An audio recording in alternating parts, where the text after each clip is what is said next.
Good morning, everyone. Good morning. Good morning, and thank you for joining us for the Accountability System Overview meeting today. We're really excited to see so many of you here in person, and also want to welcome the folks who are on the phone. Bill, do we have a count for how many folks we have today? I put you on the spot. So good morning, I'm Jenna Cullinane Heggie, and I'm the Deputy Assistant Commissioner for Strategic Planning and Funding. And we oversee all of the data that you submit and support the accountability system. And as you know, we have been working hard for the last almost 2 years on redesigning our accountability system to, one, on the technical side, make it more user-friendly and modern in terms of how the nuts and bolts work, and also wanted to take this opportunity to align the system to our new strategic plan, 60 by 30 text, and to really make sure that all of the measures align to the goals and targets in our strategic plan. So today we're excited to unveil where we are with the new system. We're in a period of what we call our soft launch, which means that it's up, it's live, it's full of your most recent data, and we'll be looking for your input and feedback about the system before we are ready to bring it out to the board in July for final approval. So I hope today will be very engaging for you. We'll be looking to hear your feedback, and also in the afternoon, hear a little bit about how you're thinking about the new strategic plan and how data is supporting your work. But before we get too much further, I'll go ahead and open it up for introductions. We'll do staff, and then also welcome the folks in the room to say good morning. I don't think we can do all of the people on the phone if there are many, but I'll turn it over to Bill to guide us through the rest of the introductions. Okay, well, I also want to thank everybody for coming. I don't have the information exact, but what I recall is there's about 25 to 30 people attending in person and about 45 people that we're anticipating on the line. So welcome to everybody. The Director of Strategic Planning and Analysis. I think I've met most of the people here either through TARE or previous meetings, so it's nice to see you all again. While we have her, and before she has to go and do something else, I'm going to let Julie introduce herself and say a few words. Thank you, Bill. Good morning. I'm Julie Eklund. I'm the Assistant Commissioner in Strategic Planning and Funding, and I've spent a lot of time in accountability meetings, and unfortunately, I'm not going to be able to be with you all day today. It's a little bit of a busy time here at the coordinating board with the session happening, so I'm going to have to go attend some meetings related to the hearings this week. I will probably come back and join you again this afternoon, but I just have to tell you how proud I am of my staff for all of the really good work that they've done on this accountability system, our redesign, not only in terms of the user interface, but also in terms of the process of taking a look at the measures. And I'm just so pleased to have all of you here, because institutions really have been critical in terms of the process of taking a look at our measures, updating them to align with our new strategic plan, and of course giving us feedback on our new system. I realize it was a little took a little longer in coming than we thought, but it is very complex. It does some wonderful things for us in terms of behind the scenes. I think you'll see a lot about what it does in terms of the user interface and the ability for institutions to add comments and provide data. So I think it's a big step forward for us and the division. And again, we're really pleased to be able to present it to you, to be nearing the finish line. We're not quite there yet, and there's still a few bugs, but it's come a long way, and we really are very excited about sharing it. So again, thank you all very much for coming. I'll come back and join you for a while this afternoon and be available if anybody has any questions. But again, thank you to staff for your good work, and enjoy the meeting. Thanks. Okay, thank you. So at this point, I'm just going to quickly introduce staff that we have here, and then ask each of the people attending in person to introduce themselves, and then we'll probably move forward from there. I'd love to have the time to allow people on the phone to introduce themselves and get a sense for who's there. We'll definitely be encouraging people who are watching by webcast and listening on the phone to participate. But right now, I'm going to go ahead with our staff, Chris Hamilton here on the left. He's a program director who's been with us for about a year now. Chris is over a year, about 14 months, I'd say, doing fantastic work for us both on accountability and the Almanac. Gabriella Borkeman, who, raise your hand, Gabriella, so they know you. If you don't know who she is, you will. She's one of our lead staff, especially in the area of working with student debt, with workforce data, semester credit hours, all those types of things that are now highly emphasized in the new strategic plan. And Diane Ergel, who's also on my staff, who I refer to as the Queen of Accountability because she knows everything and has been here since day one about it. And John Dinning, who's also pretty new, I'd say 9 months. Okay, about 9 months. John's joined our staff, and he's developing expertise in our transition from high school to higher ed area. And he's had a lot to do with helping us get the new accountability system tested, especially the institutional login, which we've unveiled recently and gotten going to allow you to enter data. And we also have Jessica Collier, who is a relatively new addition to help educate people on the new system. And also, I don't know if you guys are familiar with our 60by30text.com system, but we'll talk about that at some point. And she's on staff to help with that. And I think that's all I see here. So at this point, I'm going to just start with, I guess, right here with Lincoln and let him introduce himself, and we'll just go around the room and let everybody. John, if you will hand people the microphones so that they can just put them to a table and let people pass them around as they go so that people on the phone can hear you. Thanks. Okay, I'm Lincoln Holmes with UT Austin. I'm Joe Meyer at Texas State University. Burak Ersoy, Texas A&M University, Corpus Christi. Mark Stout, University of Houston, Victoria. I'm Sharon Bailey at University of Houston, Victoria.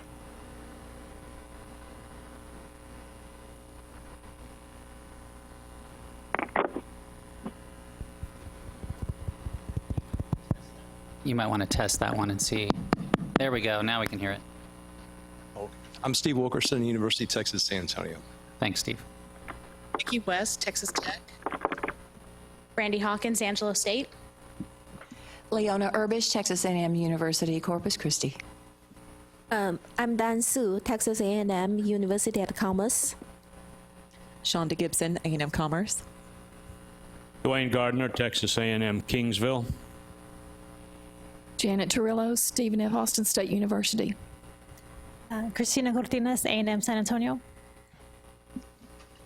Tammy Rice, Texas State University, Texas State University System. Alejandra Villalobos, Oro State University. Lorraine Phillips, UT Arlington. Sis Brown, UT-RGV. Paul Turcott, A&M University Central Texas. Jeff Kirk, A&M Central Texas. Ankita Agarwal, University of Texas System Administration. Reinhold Cornelius, Corning Board Staff. Kathy Delgado, University of Texas System. Good morning, Risa Potter with the Council of Public University Presidents and Chancellors.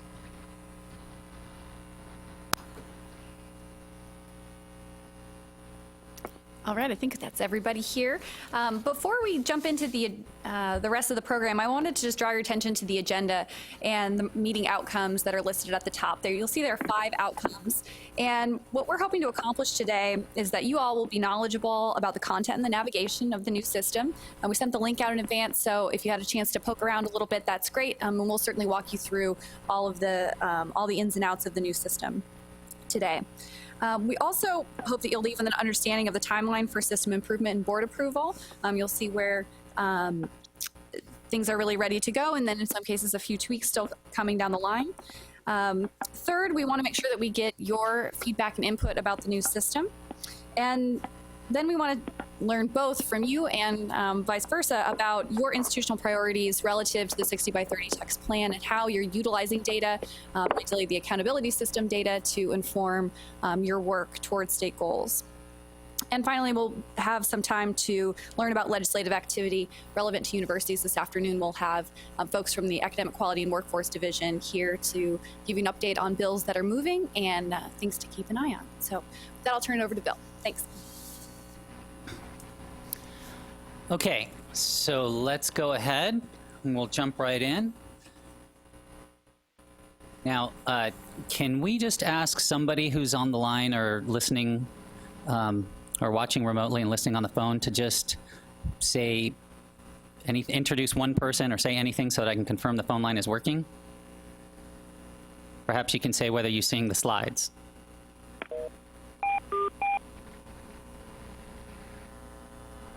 All right, I'm going to go for a little bit longer. I heard something happening out there. And then I'll test again in a minute.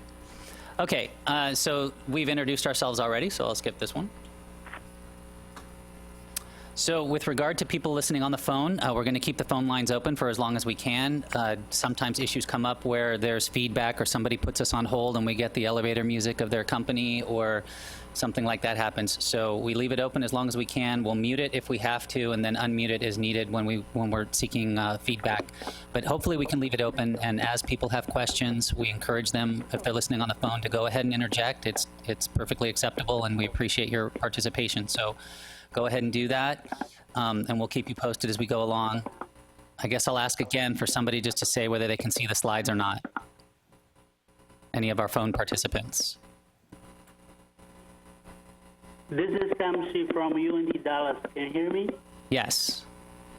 Okay, great. Okay, great. Are you able to see the slides, and is everything working? I can see the slide, but it's a little behind. That one is also speaking, but it's a different one. It's different timing.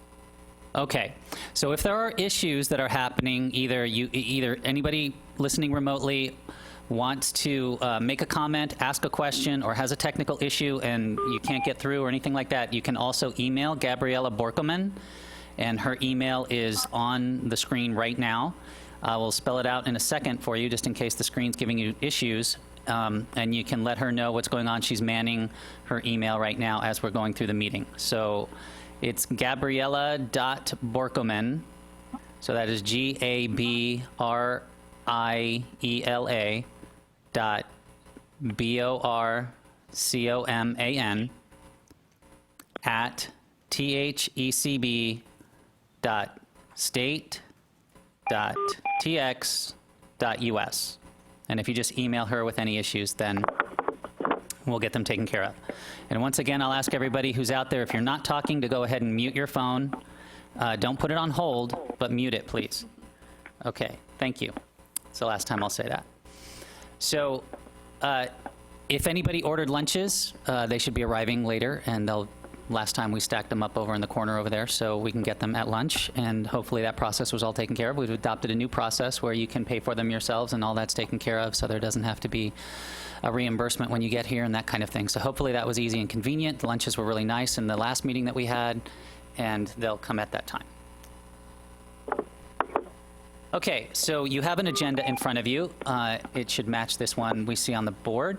We'll just touch on it briefly. Right now we're going to move into review of goals and measures, where we're going to go over the measures on this. This is the legal-sized paper with the measures, the proposed key measures and the proposed contextual measures printed out. It is a document that hopefully you've seen before, although it has been revised, and we'll talk about that. We'll go through an accountability system overview, where we are going to go through some slides showing you how things have changed and what's been going on, and walk you through some of it. I'm going to try to do that a little quicker this time, because I got feedback last time that they enjoyed seeing the actual demo of the system more than looking at the slides, so we'll adjust that a little bit. If it gets too long and we've been sitting around too much, we'll take a break and do that if we need to before coming and finishing that segment and breaking for lunch. And then, as Jenna mentioned, we'll come back and do a legislative update. We'll talk to you about what's going on with 60 by 30 text and introduce the new website, have some discussion that she was mentioning also, so you can see the time frame here, and we're going to stick to that and try to get you out of here on time, if not early. Okay. So, just to kind of set the stage, and we'll do this relatively quickly because I think you guys are pretty advanced in your understanding of accountability already. But some things to say about the new system is basically we've, enhanced, revised, improved, restructured the new system to go along and align with the new state strategic plan, 60 by 30 text. So whereas the old one used to be organized around closing the gaps, and had been around for a good 10, 12 years, somewhere in that ballpark. This one now, it was time to refresh, bring it up into the 21st century, new web design type stuff, and get it aligned with our new strategic plan and the way that we're going forward. But it has the same purposes that the other one did too. So it's still about looking at effectiveness and quality of institutions, being able to see that based on performance metrics that are shown on the site. Allowing whoever it might be, and we'll talk about who uses the system later, to evaluate and compare institutional data. 21st century, web design type stuff. All right, we'll ask the folks on the phone to make sure their phone is muted. And if we can't get that to happen, then we're going to mute the entire phone line in a sec. And quality of institutions, being able to see that based on performance metrics that are shown on the site. All right, I'm going to go ahead and ask our IT people to go ahead and mute the phone line now. And we'll open it up again shortly and see if we can resolve that or when we're asking for questions. So it also gives us the opportunity to highlight state priorities for institutions and the way that, what we choose to show and the way that we choose to show it and how the metric is calculated and where it's displayed and whether it's key or contextual or whether it's just an interactive. There are a whole variety of choices that we had to make that would serve for highlighting state priorities and sending that message. And one of the big things that happened while we were doing this was that we reduced the number of overall measures fairly significantly to make sure that we were able to tell the story of what we wanted to emphasize that's going on in higher ed and make it easier to digest than it had been before. So through both the look and feel, which has hopefully improved and easier to read, and access, as well as narrowing how much is initially displayed for people to consume. Hopefully the story is better told as to what's happening in higher ed and emphasizing the way that it's what's going on with the strategic plan and how we're progressing towards meeting those goals. So just a quick update on timelines. As Jenna said, it's been a while that we've been working on it. There have been different phases. We started by building it from the ground up, so a lot of you will never see a lot of the work that went into this behind the scenes as a total restructure happened of data underneath, database, a new type of system or a new type of tool for building the interface, new expertise that had to be brought in or developed in-house to make all this happen. There was a whole bunch of stuff that no one will ever see or know about that took a long time to put in place in order that we could get to where we are and continue evolving as we go through until we get a final product, and we'll continue to evolve even after that. But redoing the architecture and the user interface and going over the institutional measures. Last year's accountabilities meetings were dedicated to that. How many people were here last year going through these? Okay, a good handful of you. So some of this will look familiar that we go through. But we opened that up to institutional input, and we got a lot of good feedback about what should we keep, what should we not keep, how should we change things, how are we going to, explaining how things need to be realigned to better or reprocessed in order to align with 60 by 30 text and the way that those measures were set out, or the goals and targets, so that they were aligned with those and showing the right information. We started a soft launch last month where we are making the system available for people. We're putting out data as it comes out. This is very much a work in progress where we wanted to get things out. We had two choices: either delay, hold it back and say nothing's going to be available until the very end when we're all done, or put it out and say, here's where we're at. We're in this process of continuing to evolve. We're going to be putting data out there. We're going to be making improvements as we're capable. And we wanted to put it out. We made the choice to put it out so that we could take feedback, let people use it, get your additional input as we go along in how easy is it, how are you finding things, how are you seeing the measures, how is the data, what are we missing, how could we improve interactive, all these things that we thought it would be better to get feedback from the field as we still had the door open on continuing to make enhancements to the system and continuing to change before we finally sort of said, okay, here's our official launch, which should happen later in the summer. As you can see, the final bullet on there is board approval. We'll be taking these measures to the board. There was a demo for the board of the system of where it's at. It was very well received on Thursday. So that was good news, and we'll take it for final approval when we have the measures and everything finalized in July. And then we'll have an official launch sometime in the summer after that. And that won't mean the end of the process, but it will mean, we've gotten almost there and enough to call it official, and then we'll start taking any final little comments as we go along. Okay, so why did we make changes? Well, I think I've said it a few times: to align with the goals and targets of 60 by 30 text, to make fewer, clearer indicators, improve the ease of navigation, and provide access to interactive data, which has been expanded in the ways that we'll talk about later. This is just a quick slide on the way things have changed. If you guys have been looking at how many people have had a chance to go out and play around with the new system and start looking at it and using it? Okay, great.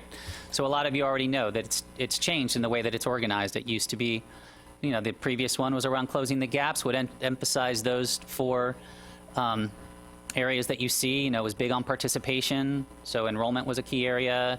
It had some success info, so that was in there. Faculty research was important. Institutional effectiveness was also important. Now, a lot of the same information is still there, but it's been reorganized under the goals and targets of 60 by 30 text, which emphasizes completion and marketable skills and student debt, and also attainment, which isn't on that list, but that's a big one.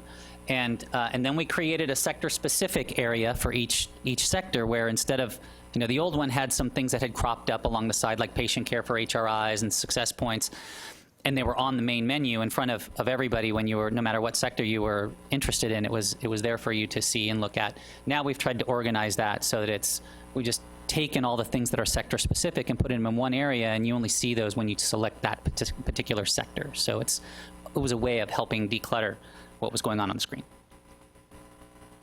Who uses it?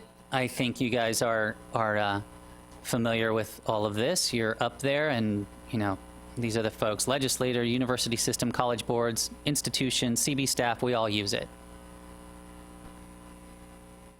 How do we use it? Well, our friends in AQW, Academic Quality and Workforce, some of them which will be down here to talk to you later about legislative updates. One of the ways they use it is to do program reviews and requests for new programs. We put it into institutional online resumes. It goes into the Higher Ed Almanac. College success points are determined by the information that we collect. Institutional comparisons are facilitated by using the accountability system. It's one of the primary ways that people have to do institutional comparisons, and we'll show you when we look at interactive how we've adjusted how people can pull out multiple institutional data from multiple institutions easily from a list that they choose. And regional planning. So we have a regional portal, and we've expanded some of the regional data available through our new 60by30text.com website, and this information also feeds that. We have our peer groups. For this group, we have 5 peer groups: research, emerging research, doctoral, comprehensive, masters. You can see the numbers on the screen. I'm sure you guys all know what peer group you're in, but we have that available for people to see on the site so that they can do, when they're looking to do comparisons, they can make meaningful comparisons based on peers that actually make sense to compare with. If you want to find it, there is now a link on the Texas Higher Education data page, and you can also directly go there through the link that you see on the screen, which I believe everybody is probably familiar with. We sent it out. It went out with TARE, and it's gone out a couple of other times. But in case it didn't go out, you can see it on the screen. You can go directly, or you can go through the Higher Ed data page. Either way. And again, we're in our soft launch. Okay, I'm going to stop at this point. We got through the slides. I don't want to break the momentum and start doing a demo until we get to that part. But what we wanted to do was we wanted to go over. Now we'll take a specific look at the large printout that you have of the university accountability system measures.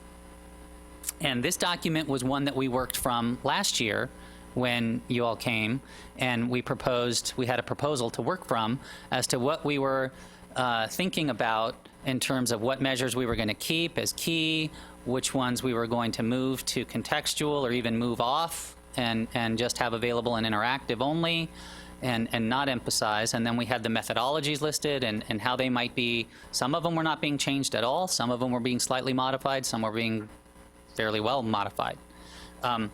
So we went through all that discussion. There were rounds after the meeting where we sent it back out again by email after we had incorporated comments and highlighted issues that had been brought up in the meeting, and sent it back out and allowed people to take it back to their institutional leadership and give us comments again. I think we had either 1 or 2 rounds of doing that by email where we got even more feedback and more comments. And I think we also had a webinar, if I don't And we had a fall webinar to do it yet again. So we've been doing our best to make sure that the field has input on these, and that we've been in collaboration together for what we're choosing. But we have continued to refine this document, and so we wanted to share it with you and point out a couple of things. One, in terms of the number of measures and where they line up, this document only has 2 more measures on it than it did when it was being presented last year. And those 2 are on the second page near the bottom in the sector-specific area. And the first one is students enrolled in dual credit. That was something that was brought up because of the hot topic nature of dual credit and what's going on in that area.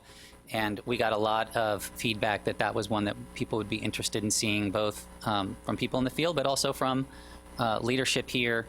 Also wanted to be able to take a quick look at that. And we've had multiple legislative requests for data in that area. So we added that.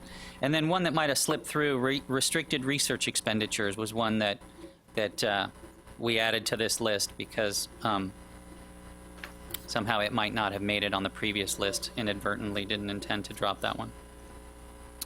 So other than that, this is the same list as before. What has changed? What has changed are some of the naming conventions. So we've tightened up the names as we've actually gotten to the point of putting this on a website. So, 60 by 30 attainment used to have, the very first one in the proposed key measures area, used to have a longer name. We just shortened and tightened it to that. You'll notice that one is in blue. The 2 that are in blue, I've left here. They're not specific to your sector. There will not be sector-specific information on this. There will not be an attainment for your institution or anything like that. We do attainment at the state level, and we're looking at attainment on the regional level, but we're not going down to an institutional level because it doesn't make sense. But because it's such an important goal in the plan, we left it here, and we wanted to show you, continue to, as we refine the methodology for that one, and also because it's new, we wanted to put that here for you. So you can see that, and you can see the other blue one about 5 rows down, high school graduates enrolled in higher education. That's also in blue because it's not going to be done at the institutional level. It was just left here for you to see because that's also a target in the plan. The newer existing column hasn't changed. They were newer existing last year. They're still newer existing this year in the same capacity. The proposed methodology column, that has changed. Last year, what we've done here is not made a significant change to the methodology. We haven't changed the animal, so to speak. It still was what it was, or is what it was. It's just that we have tightened the language. We've gone through it and made sure that, there weren't any loose descriptions lying around. There weren't notes to ourselves that we had been using for discussion purposes left in it. Now we've gotten to the point of putting it on the website, which you'll see later. And so we wanted to make sure that it was, is clear and descriptive and I say non-confusing as possible. And we've taken feedback from the field, and we've taken feedback from ourselves, and we've looked at it over and over and over again, and we'll continue to take feedback on these because there's just always seems to be a period or something that we didn't see or missed, or someone who reads it who says, well, this is confusing to me, although when I've read it 800 times, it's no longer confusing to me, things like that. And I'll just add, in some cases, there were some new ways that we did subpopulations. We did breakouts, so you'll see some of that has changed since last year. Yeah. And before I start opening it up to you guys, I'll say also that one of the comments that we got was, we didn't know all the sources of everything last year when we were doing this, but we have now gotten down to the point where we've crunched the data, we've worked through it, and we have the sources, so we've added that as well. Sources will be on. I'm not sure. I'll have to check when we do the demo whether this has actually been updated to the website yet, but on this document you'll see the sources for each of the methodologies.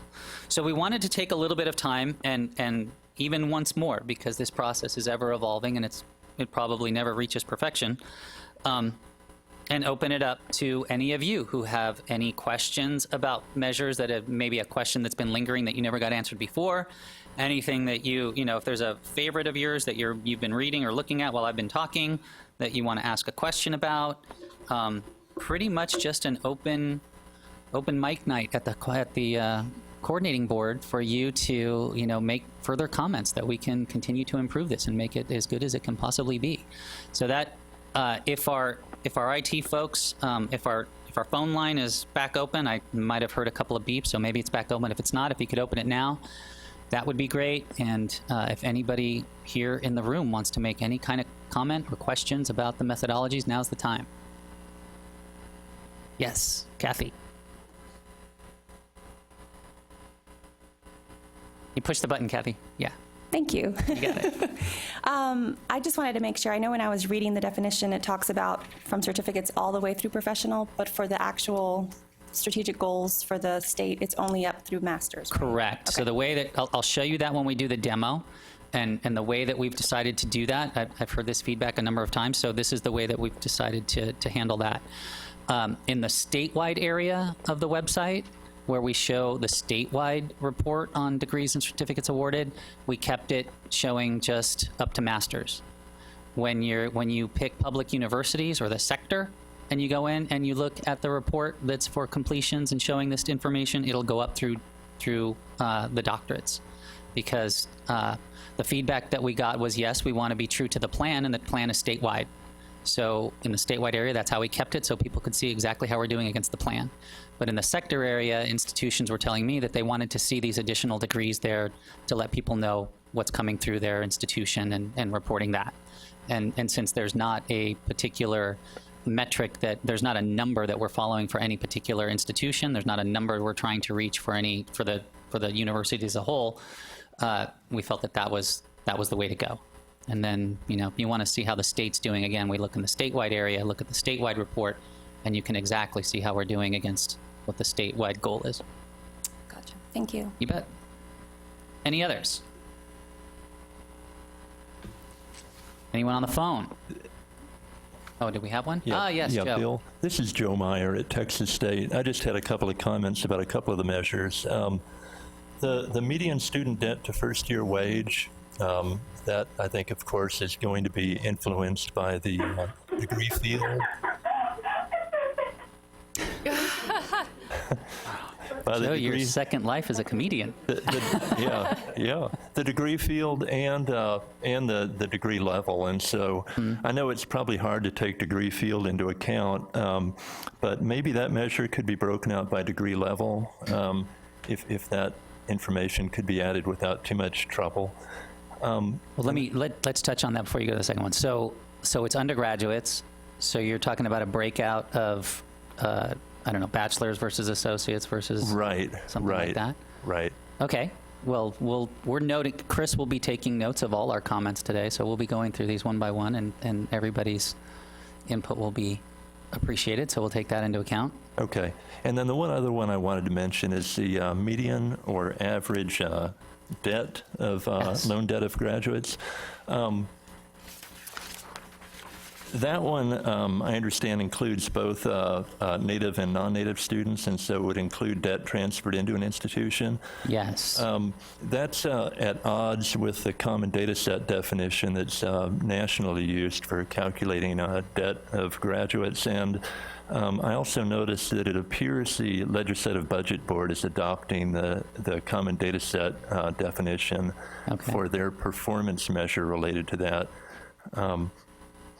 So I know in the past the coordinating board worked some with the LBB to try to bring as many of the measures into agreement as could be done. And so anyway, that might be one that you want to think about.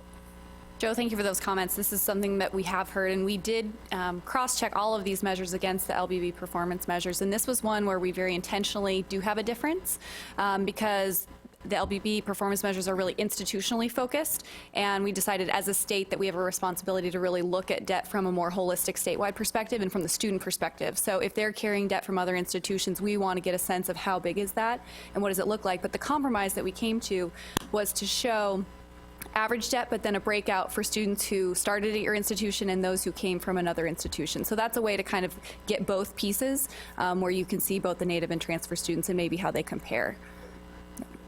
Yeah,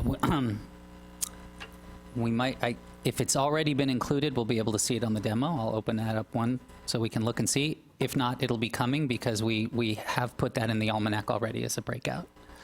And nobody used the word, but were you also referring to the parental loan issue that's out there about that being included? Thank you for mentioning that. I had forgotten about that, but yeah, I have That's that always the concern other hot also. one. Yeah, and I think Jenna's answer is pretty much the same for both of them. It was an intentional decision by the board when they looked at it in depth last year to adopt that as part of their debt. Other people may not agree, but it was the holistic view of what is a student. It's a student-centered plan, right? So they wanted to figure out, okay, what is all the debt associated with getting this degree, and that's all I can say about that. Okay. Any other comments? So thanks, Joe, for that one. Anybody else? I had one other follow-up question. This Sure. is Kathy Delgado again from UT System. For the degrees and certificates, I wondered when you try to look at, like, for example, the statewide number of certificates, but then you try to figure out every institution's contribution to that, I can never quite hit that number. Is it because of the, like, non-Texas career institutions? I'm going to open that up to our expert who in calculating those and let Diane take a crack at.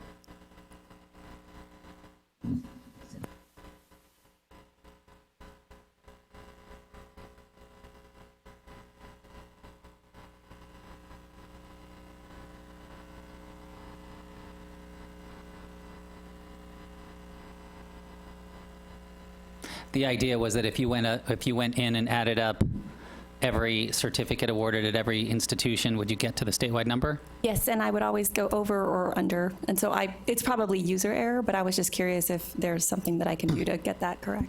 Okay. John's is working. Okay. So I say that I didn't understand the question.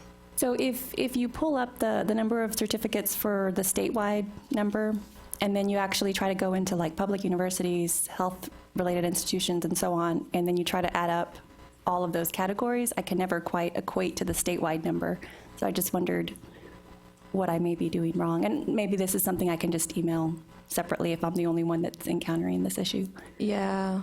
I would have to see what numbers you're talking about. Like, you would have to give me specific what you're comparing. And I'm basically just trying to get, like, whatever the statewide certificate number is, and then just trying to be able to get it from the different university breakout groups. So public university certificate count is, 12, plus the health institutions is whatever, and I can never hit the statewide number. So I just wondered why I couldn't. So, I mean, they should add up. So let me just ask a couple of questions because I don't have it memorized off the top of my head. But when we're doing the statewide tracking for the plan and we're counting certificates and we're counting all those degrees, they include career schools and other things like that in those numbers, right? Mm-hmm. And those and we get the career school data later, so it comes out later, and so that gets updated later. And we're working through our process for how that cycle is going to go. That was a methodology decision when the plan was adopted to include that sector. And so you'd have to be able to add all those pieces up, and it might be more difficult than it looks right off the top to access that. That sounds like, yeah. Okay. Thank you. You bet. Tammy? Just back on the certificates, I think in the interactive portion, our certificate count is correct, but in the I don't know what you call the. We're just calling them web reports, web page the reports. Web page. Yeah. No certificates show up for us. And in the old system, there were separate fields. There was a certificate field, and then there was an upper level certificate field and a graduate level certificate field or bachelor's. I can't really remember, but there was 3 certificate fields. One didn't work. The other 2 did. So I'm thinking. In the old accountability system, undergraduate level certificates were never shown in the main accountability report, not interactive. But in interactive, it was added. You could get to it through the interactive, but it was never shown as a main, because there was only, I think, 1 school in the whole state that had undergraduate level certificates, and there's like 10. And gosh, when it was first developed years ago, I don't even know why certificates never got put on there. I guess just because they're not really part of the university undergraduate mission. But then somewhere along the way, somebody wanted to show baccalaureate level or graduate level certificates, and those got added down underneath, but they were never counted they're not counted as part of like the total degrees and certificates. They were always a subset. Now, in the current system, they should all be there showing. They're not showing Well, for us. not the graduate level. No certificates are showing for us, and we've got over 200, I think, awards for the most recent year. Okay, all I can say, you'll have to get your name of your institution. I'll have to find it because I've never seen anybody have 200 certificates ever in the history of doing this. There was only like 10 in the whole state for the last like 15 years. So we'll have to. Well, they show up in interactive. They don't show up on But the are they webpage. undergraduate? Are they like coded as a? They're both graduate and undergraduate. Okay, so I'll have to look at your specific school. Okay. I have a couple of more questions also. We talked last year about all the measures that were in the old system. I'm just curious, y'all had said that y'all were going to try to at least replicate those in the new eventually.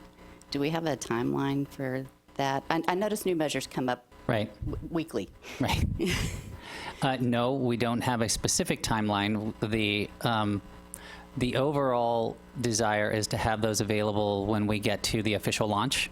Okay. It just will. That's the goal. Okay. And I have a couple just comments, I guess. Yeah. On the faculty data, it would be helpful to see some additional filters or breakouts, such as rank and tenure. Okay. When we're trying to report faculty data, we need a more detailed breakout than just overall headcount. Okay. Especially when trying to pull TAs and stuff out. I'm thinking that's not something that was in the old one, but it's something you're asking for because it would just help you in your job now. You could get to it in the old one because you could only report those that were tenure track as rank. So you could go with that to break out the non-tenure. Uh-huh.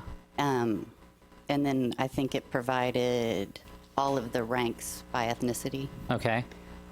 And then a lot of the cost data, administrative cost as a % of operating budget, and those things would be good to see, especially for LBB reporting. And then the funding pieces, state appropriations per FTE, et cetera. Tammy, am I right in understanding that most of this stuff was in the old system? Old system, and you're looking for it. It hasn't there yet. Our overall intent to make virtually, I can't say everyone because I know at least one or two got dropped, but make virtually everything available in the new system that was available in the old system. Although it may not be on a web report, it should be accessed in the interactive. This would kind of get to that. Right. The problem is we haven't gotten it there yet. Yeah. And then this one wasn't in the old system. Okay. We get quite a few questions about enrollment trends by CIP. Uh-huh. So we've got degrees by CIP in the new system, which is really nice. Uh-huh. But it would be nice to see if we could possibly get enrollment that way as well. Okay. We'll put these on the list. And regarding the CIP breakout, yeah, it's currently listed by the program or the CIP code. But we know it's missing the number. Okay. Yeah, because I was trying to look for certain CIP codes, and it was really difficult to go look. I was looking at it, and I couldn't make heads or tails of it the way that it was. It was like 700 things, and I didn't know how to find what I was looking for either. So. Right. And this other one is just a usability comment. Some of the scrolling you have to do in the interactive is a little troublesome. Yeah. Especially down to the last filter. Are you talking about? It won't always show on the page. I can't get the screen. Yeah, there's yes, I'm aware of that one too. So right now, kind of the setup about that is there's a limited window box at the bottom. And it works this way where you can expand. I think it comes up with the default of 25 records it'll show you, and you can expand that to 100. But then once you get past 100, you have to start hitting buttons along the bottom to go to the next 100 and the next 100 and the next 100. That's a little awkward and on the list of things to be made more user-friendly. I just get around by, right now when I'm using it, I just get around it by opening up a CSV file and looking at it in Excel, and it just pours the whole thing in it. And I just look at it there. But yes, that's a well-taken point. I guess my last comment is I've heard quite a few people, at least at the last meeting with the two-year schools, talk about the interactive output, how people want it one way or the other. Right. And I'm one of those that's like on both sides of the fence. Right. I appreciate what y'all have done because we dump most of the data and load it into a database and point dashboard tools, et cetera, at it to do trends and do reporting for our system and when comparing ourselves to the ERUs. This should be easier for that. It is. Okay. But I also understand what the others are talking about, and that if you're just really going out there you want to compare yourself to a couple of schools quickly. Yeah. I don't know what the right answer is, but I mean, I don't want you to take away the dumpable possibility, but it would be nice if maybe there were two different buttons you can click, one for data downloads and one to just view it on the screen. So I'm totally sensitive to that comment. I've heard it a number of times and agree with what people are talking about. We had a lot of feedback early on about, okay, well, give us give us data underlying your numbers. I don't know what your 60% means when you say that, and I got to go dig it up.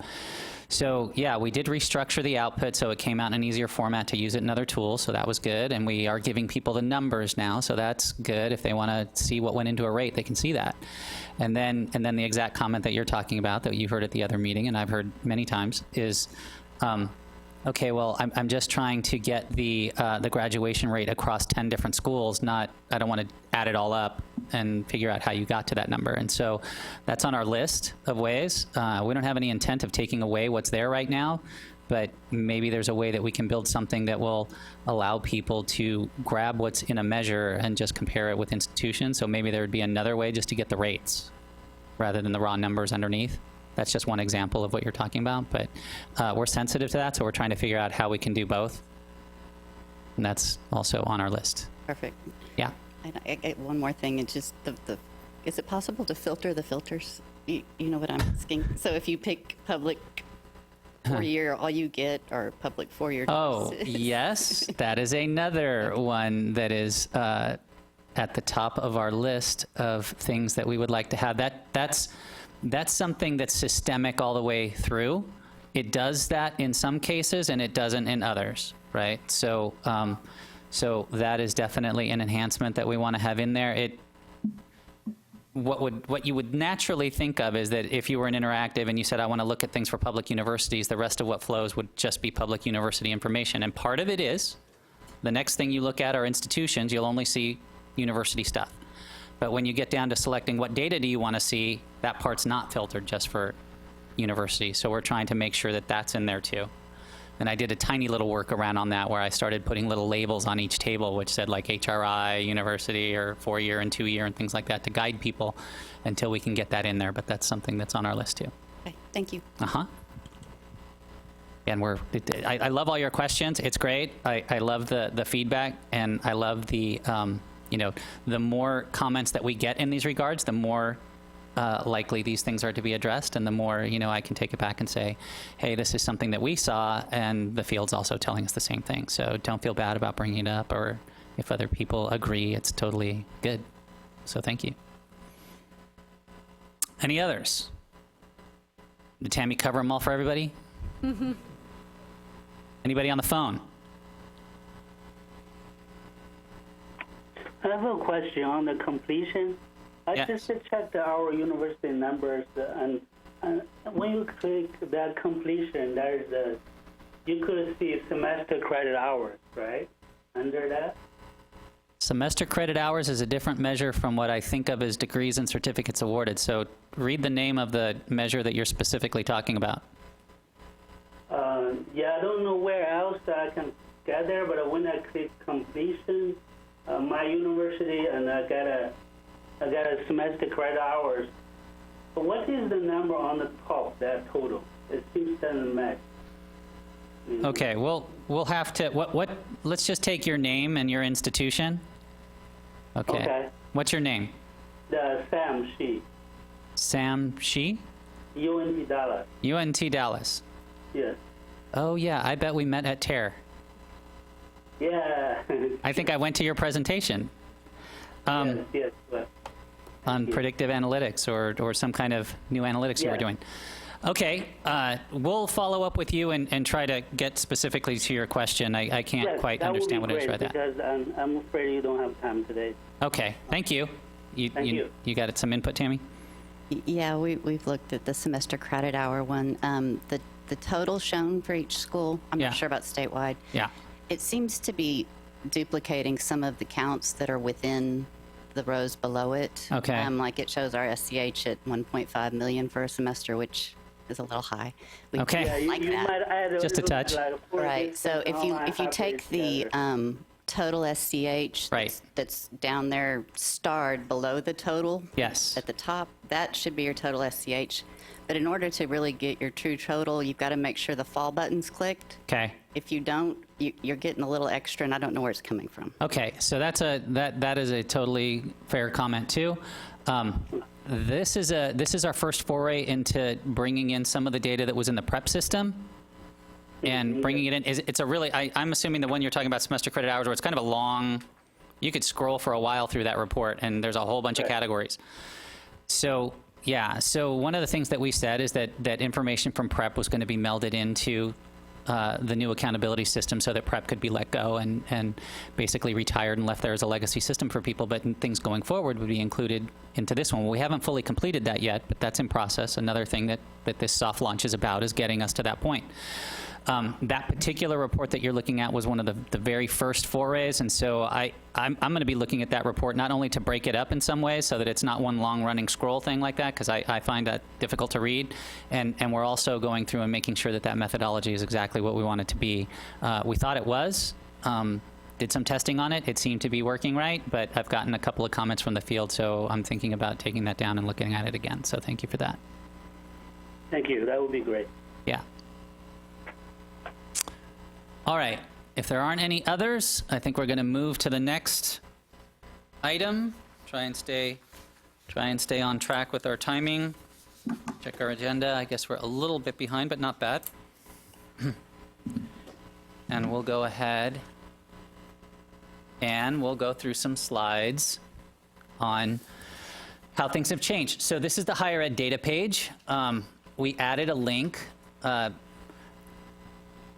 I've been working on trying to make some improvements to this overall page that as soon as we get this accountability thing taken care of, we want to make this page easier to read. But for right now, it is here. We are using it. I've gotten used to using it. Other people have told me that they've gotten used to using it. And once you do get used to using it, you can find things relatively quickly, but it's not easy to break into. But we added a link for the new system there. And if you can see this, hopefully, and if not, hopefully you have a copy of the slides, there is a legacy system right underneath it. And so the legacy system is as of last year, 2015, the last year of data. Right now we're in the 2016 year. So the previous year before that was 2015, and it stopped. It won't be updated anymore, but it will be there available for people. So that's there. Whoops. Okay. Homepage, which you probably all have seen. System is responsive, so you can look at it on a phone or a laptop, an iPad. And when you're using it, the first thing that we recommend that you do is select a sector, which is in the top left-hand corner. Once you've selected a sector or the data is organized about what goal, so you pick a goal. Oops. I'm pressing it too fast. So in this particular example, somebody would have selected public universities as the sector. They would have selected completion as the goal. And what we're calling reports, web reports, if you want to be specific between this and interactive, appear. The ones that are dark blue are the key. The ones that are light blue are the contextual. Dark blues appear open, as you see in the bottom half of the screen. The one at the top there, they can be open and shut by you. So they will automatically appear open if they're dark blue. In this particular example, we wanted to show you that you could shut them. So if you click on the words, then on the words where that arrow is pointed, it will close down to that bar. So dark blue appear open, light blue appear closed, and you can either open and close them at your convenience by clicking on the words in the title. these are the contextuals for the public university. I think we just had a conversation about semester credit hours. Once you've gotten to where you've selected your sector and your goal and you're looking at data and tables and things like that, the default is to come up with the statewide numbers across that sector. So it's a statewide sector in the drop-down that's available to you there to make a deeper selection. And then you can also choose peer groupings, or you can choose systems, or you can choose individual institutions to get at the level of data that you are seeking.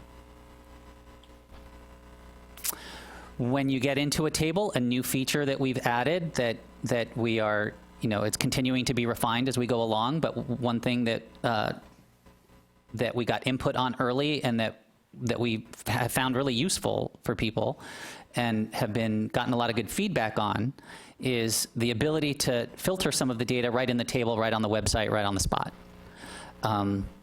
So there are filters at the bottom of some tables. Not every table will have filters, but we're incorporating them as we can. And this helps us in a number of ways. It gives people the ability to do filtering, which we'll show in the demo. You can pick, I want to see males. I just want to see females. I want to see male African Americans. I want to see whatever the filter options are available to you at the bottom, where you can sift through, because it defaults to the entire data, right? So everything, all filters are selected, so everything is available and it's showing to you. You can filter down deeper. And that can be really advantageous when you're on the run or on the go trying to just find something quickly. And we've had positive comments about people using it that way.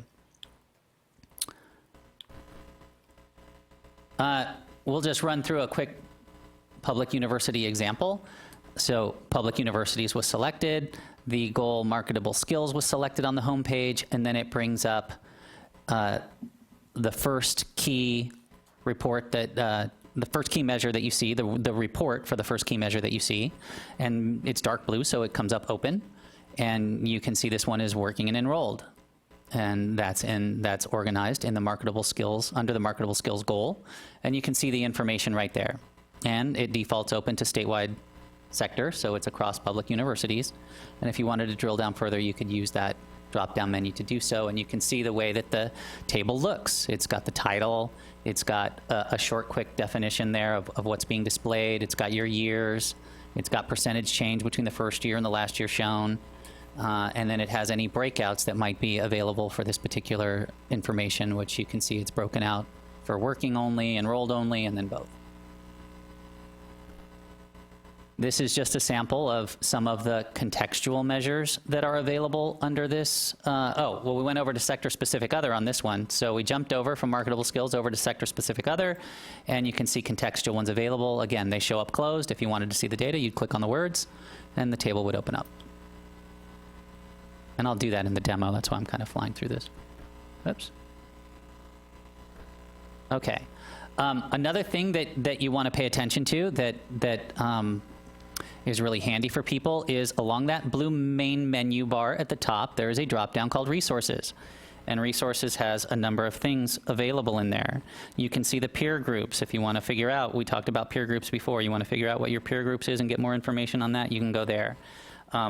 One of the most important ones for people to use is measures and definitions, so that you can find the definitions. We've also made definitions available in another way, in a hover way, that right when you're looking at a table, you can hover on it, and I'll show you that in a second.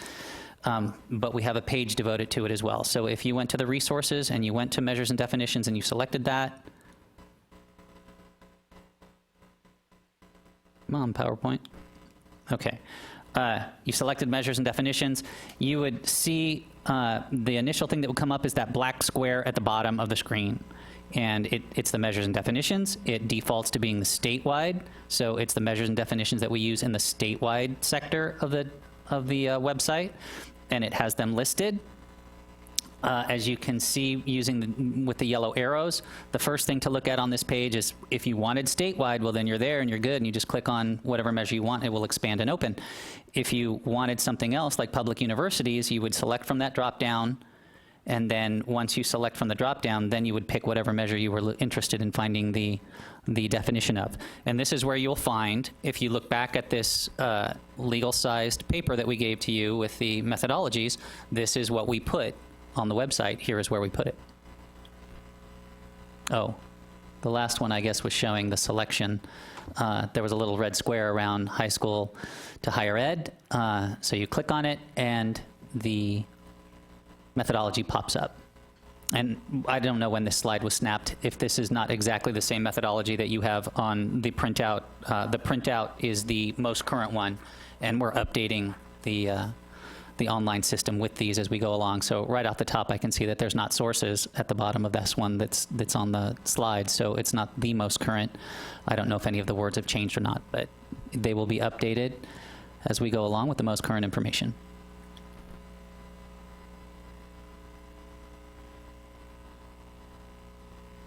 Okay.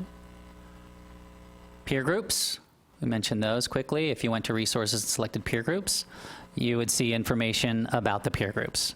This is essentially the same information that was available in the old accountability, but we've moved it over into the new system, and as time goes by and peer groups get updated and information gets updated, it'll happen here.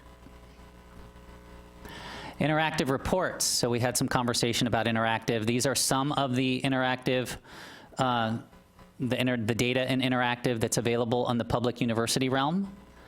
We'll be adding more as we go. If you are using interactive, this is the screen that you get to by clicking on that far right red area on the main menu bar that says interactive.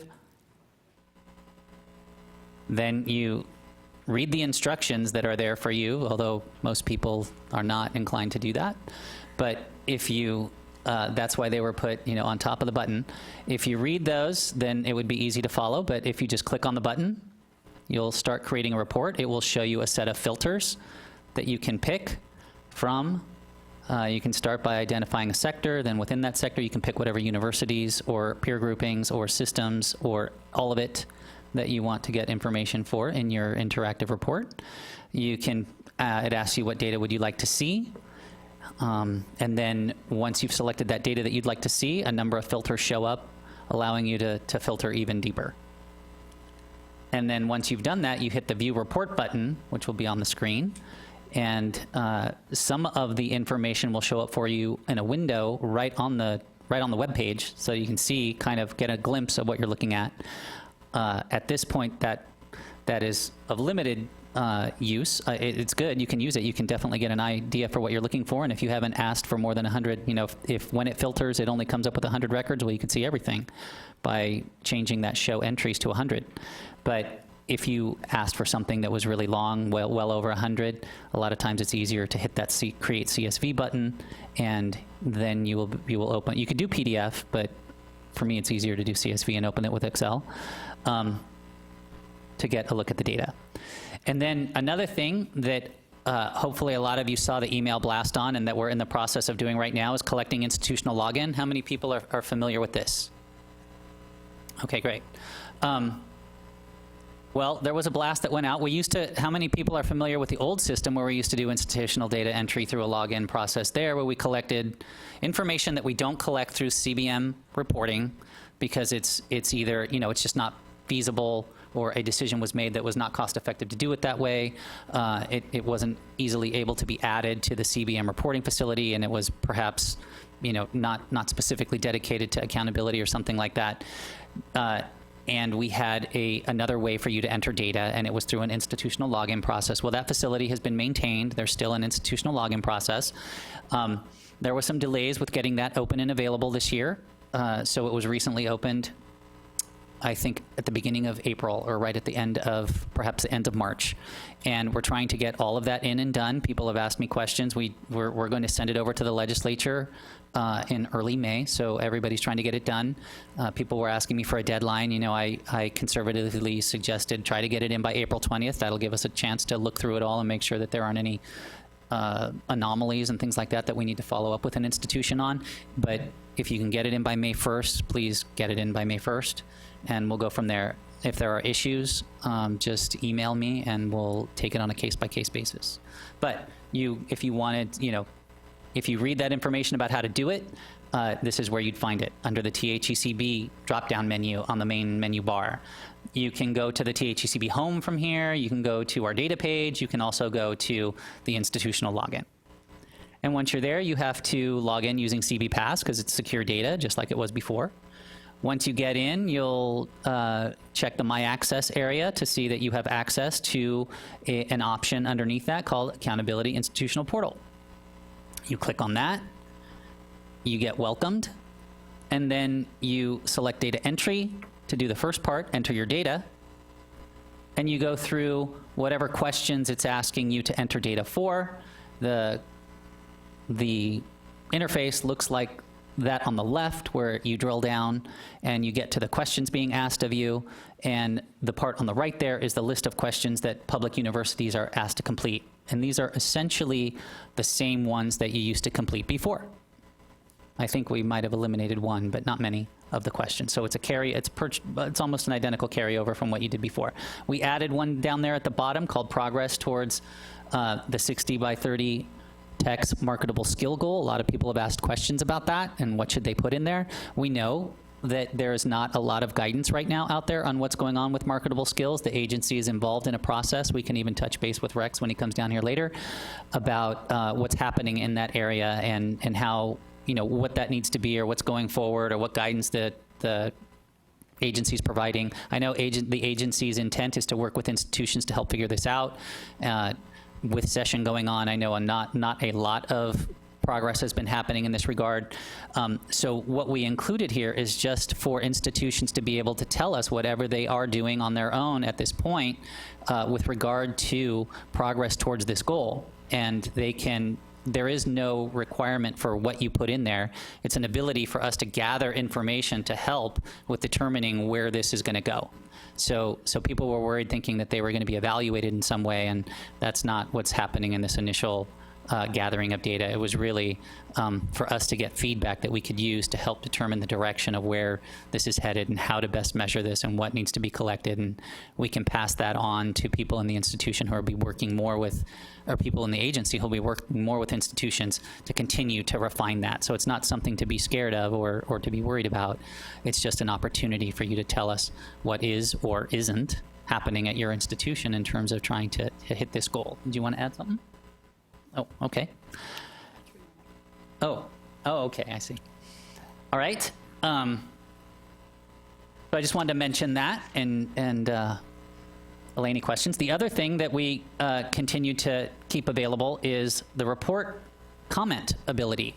So I want to thank, I'll call him out here right in the middle of the meeting. I want to thank Joe for diving in and adding comments to reports and testing that for us so that we could see, we had tested it ourselves, but we love it when people do it live and do it from an institution, to see that those reports are showing up with each table and making sure that that's easy to view and everything like that. But when you want to make a comment to a report, this is where you go to do so.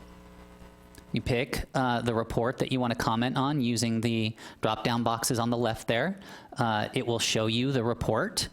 And then in that comment box that you see at the very bottom on the left is where you enter your comment. And then you hit submit. If you say make it publicly available, it will appear on the website. It should appear below the filter buttons. Okay. This is the point where we've been going for, I guess, an hour and 15 minutes.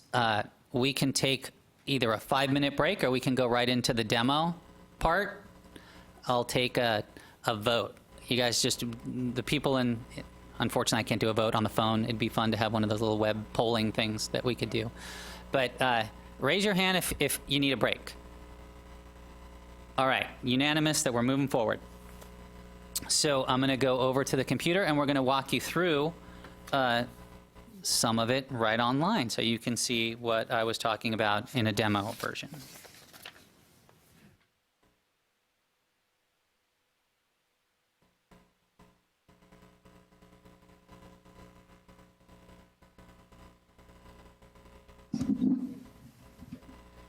Okay, so stop me if you have any questions along the way, and that includes people on the phone. If anybody's not able to see this, please let us know. Yeah, if you want to move in any direction or do anything so that you can see that screen, now's the time to do that. With that, we'll go ahead and move forward. So this is what you saw on the slides. I'm going to use the mouse a little bit here. Hopefully that's visible to everybody. Right here on the what I call the main menu bar, so that's this.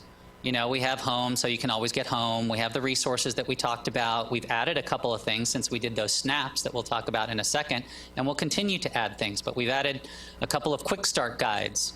So if you want to be able to see how to use this system, we have a quick start guide that we've developed for people, and they can go through and they can read this. If you have staff or you've forgotten something that I said, you know, you can guide him here, or you can review this yourself, and you can see, you know, here's our home page, here's where you find it, here's how you do it. You select a sector, you select a goal, it walks you through, tells you many of the same things that I briefly went through today as well.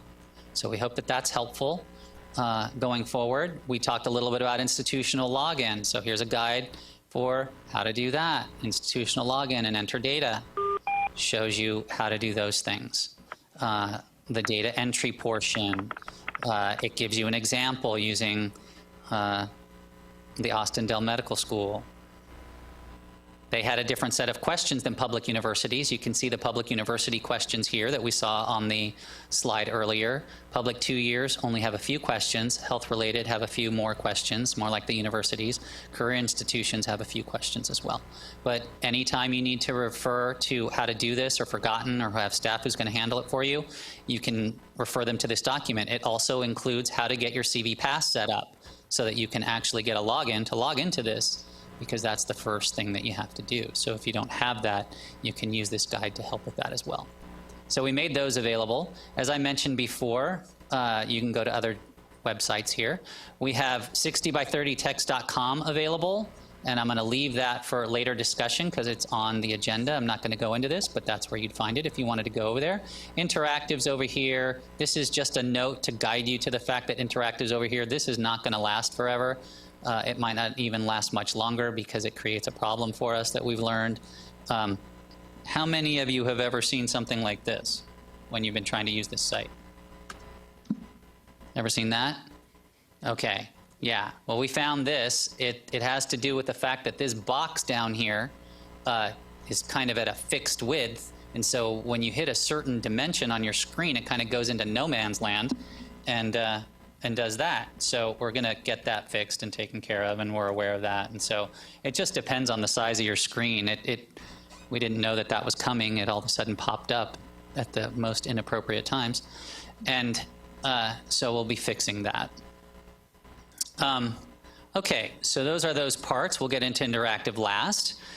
It opens up to statewide, selected as the default. So that would be your initial sector selection. If you make no choice other than that, it kind of tries to remind you here in the middle that you are on statewide. So if the next thing you want to do, in case nobody had ever taught you or you didn't use the guide, was select a goal for how to get to data.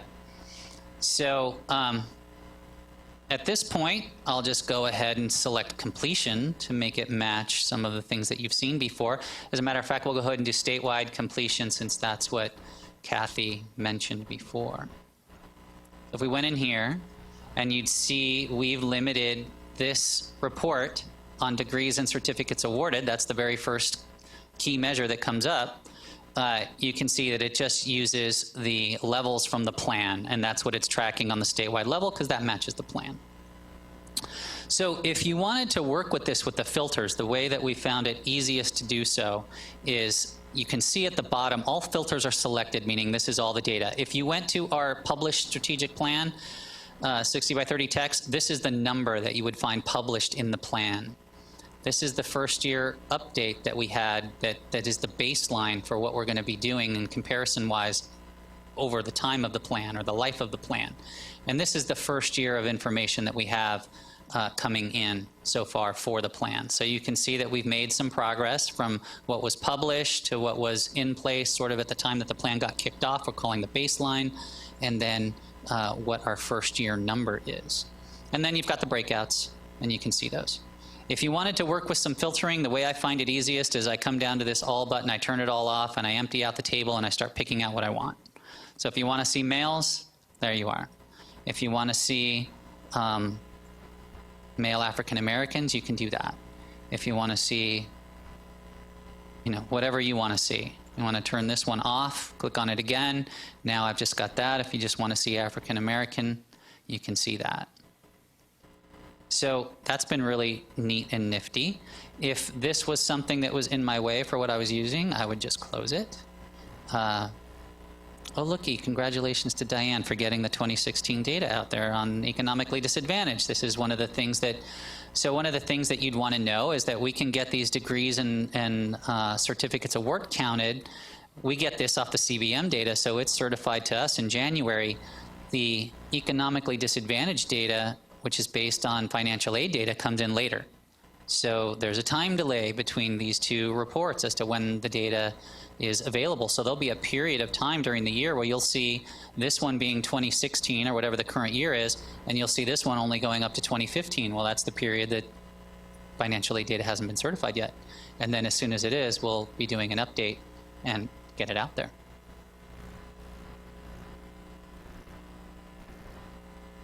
If you were here and you wanted to see, I know that we brought up in the slides the methodology for high school enrolled in higher education by going over to measures and definitions and following that route.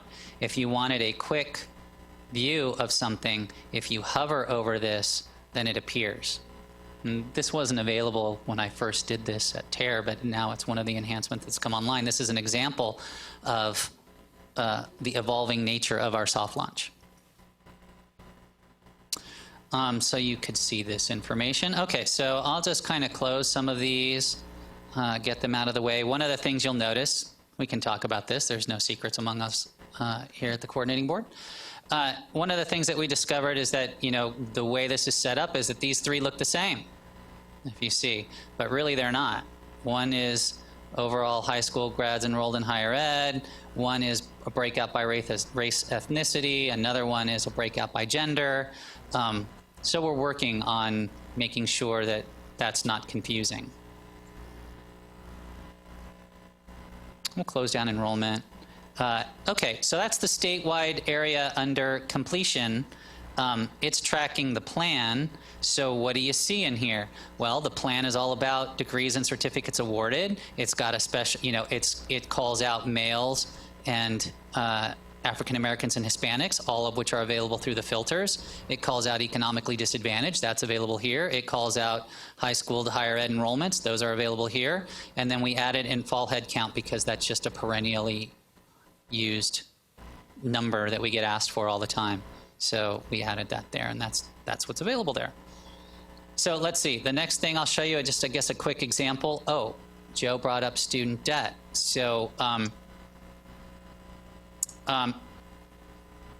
let's do that. Public universities. Let's take a look at student debt. So right now, there's not a breakout on student debt as a percentage of first-year wage.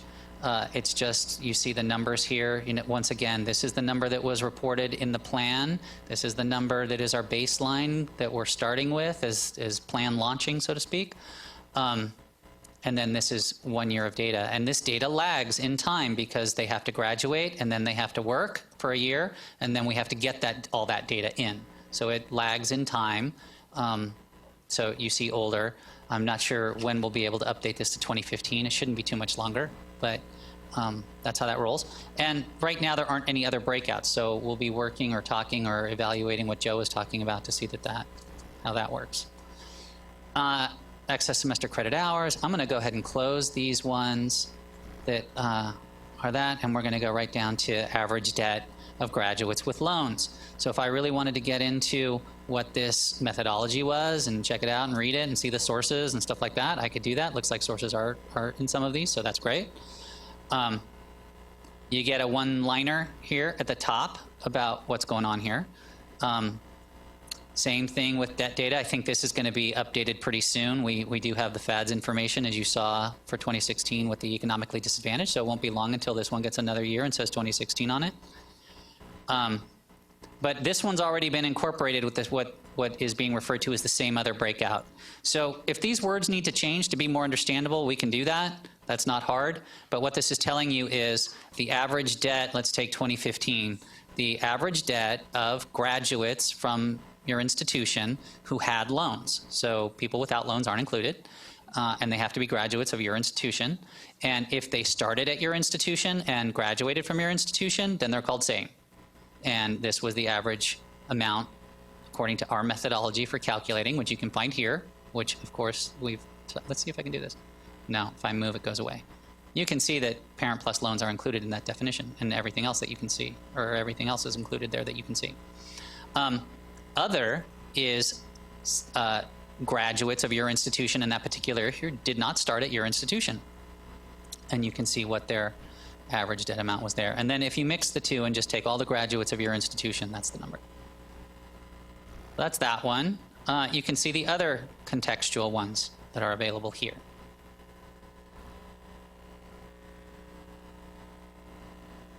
I think, I guess one thing I can do, maybe, let's try this. We will go down and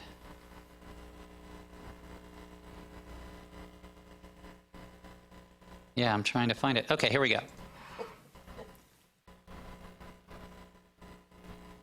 All right, so that pops up, and you can see an example of a comment to it's a little bit smaller. Okay.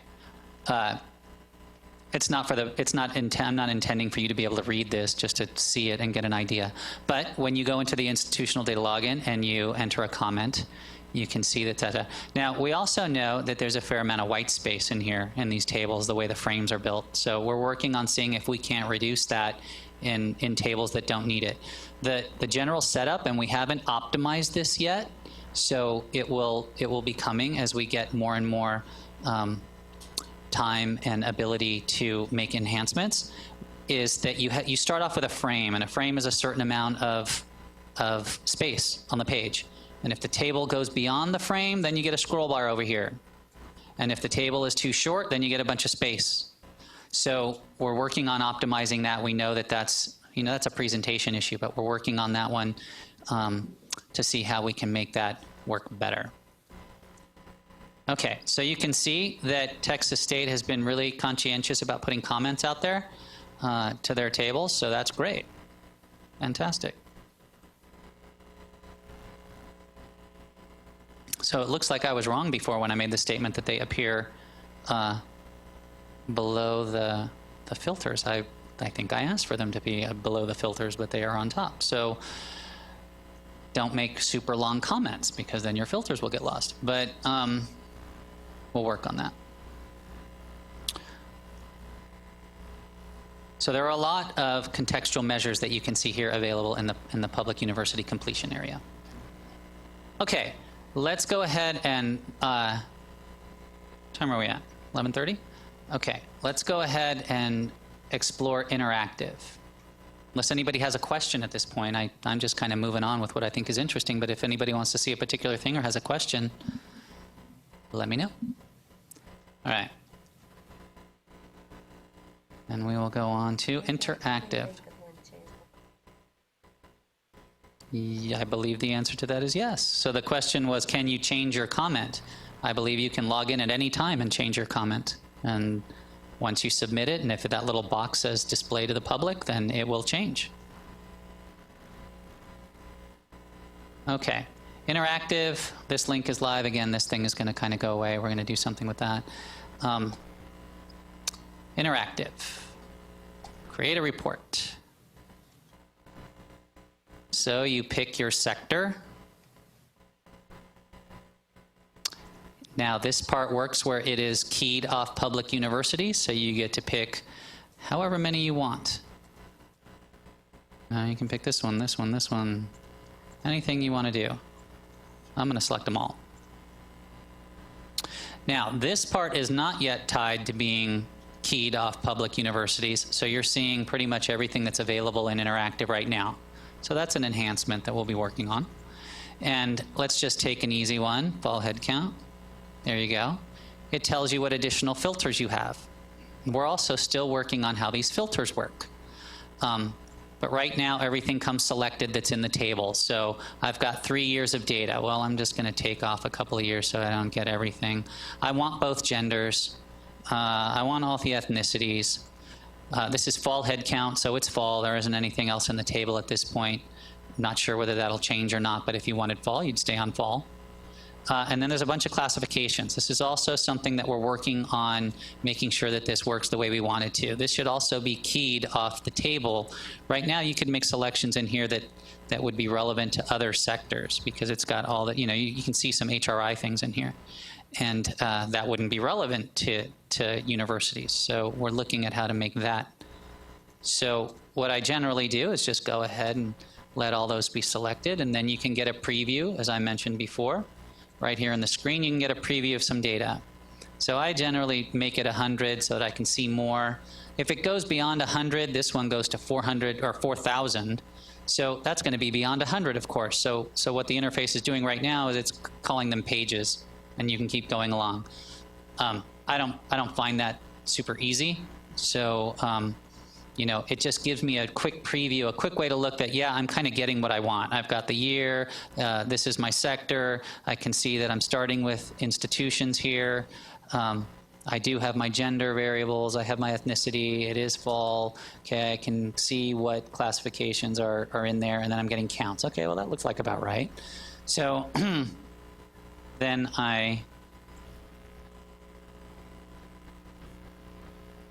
this is specific to however your particular computer works. It'll open up Excel, and then it'll open up this for you. And I usually expand the columns, and then you can work with your data. So it tells you you've gotten fall head count information. That's what you asked for. We're working on some of these names. These are literally the names off the database table. So we'll work on seeing if this can be made more user-friendly as we get along.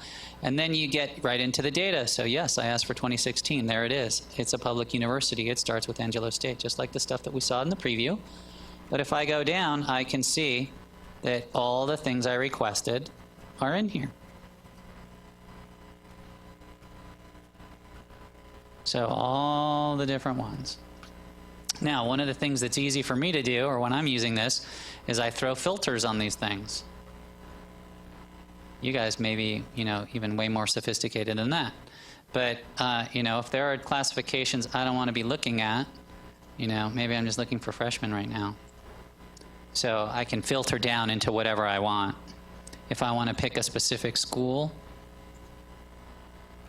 and I want to just take fall, and I just want to have freshmen, and I want to find out what's going on, I can generally do something like that.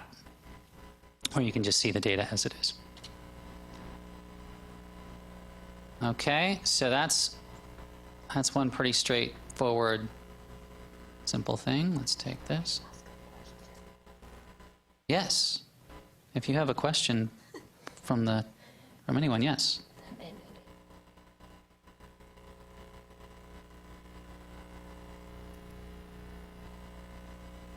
Okay, I'm going to turn it over to Gabriella so she can ask you guys for some feedback on a question that we got at our 2-year accountability peer group meeting and see what kind of feedback you guys might have. Well, you saw that we have the fall enrollment for you. The 2-year institution asks for annual enrollment because for them annual enrollment is very important due to the way they operate. Would it be important for you? Would you want to have annual enrollment as an option here?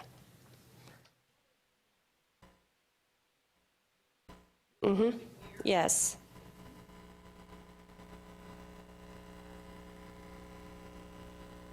I know for us that at UT System, having like an annualized FTE number was very, very helpful because we use that not FTE numbers, enrollment. Okay, enrollment would be less helpful for us. So not FTE. Annual enrollment, how many students you had during that year. So it won't matter to you. Okay. I'll just highlight one institution. For instance, UT Arlington has a significant spring enrollment, so theirs was quite different between the fall and the spring, just as an example. So certainly in the community college space, students are coming in all throughout the year, so it would be more important for them. But I did notice some institutions in the university space had more students coming in the spring. Yeah. Just the prep system used to let us, or still lets us, get at enrollment in all terms. It would be nice to have that functionality for sure. We report to our board all total enrollment for every semester. No, I was just commenting that along these lines of enrollment, if we can get term-based enrollment, annual and duplicate, it's not as important for at least us. The one thing that the annual might get you that I'm not currently seeing is just if anybody has a high number of flex entry students, which I know Lamar University does and some of our other sister schools, it would allow them to count those students. So as far as like stuff coming over from prep, that again follows into the heading of coming soon. I know we're working on that particular one right now, although I don't know when it will be available yet. Well, I should add, flex isn't in prep. It was in the old accountability as a line item. See, there are things that need to be married together that require review and discussion and other things like that, which is part of the reason that it takes a while. Any other questions at this point? Okay, I want to show you one other thing because I've had this question come up a number of times, and I kind of mentioned it before. And in our discussion, or my discussion with Tammy, we kind of came across this. Not everything here is specific to public universities at this point. So if you pulled up something that wasn't specific to public universities, that probably wouldn't yield you much. But one thing to understand about where we are in this process right now is we'll take two-year graduation. See, I put some little keys on there. I tried to say this is the graduation for the two-year institutions. This is the graduation for the four-year institutions. That's not nearly as effective a way as I'd like to indicate that, but we're doing what we can at the moment. Now, I want everybody to be aware of the way that data is presented right now, because this will fundamentally influence how you use or understand this at this point. At this point in time, if you pick graduation rates, you're going to get the underlying data that goes into a rate. You are not going to get a rate. So when you look at it, let's make it easier by just picking 1 year. And let's take just one rate.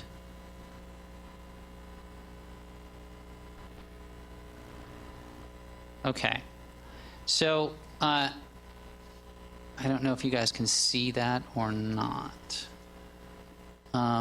Angelo State University. 3 records are indicated for Angelo State University.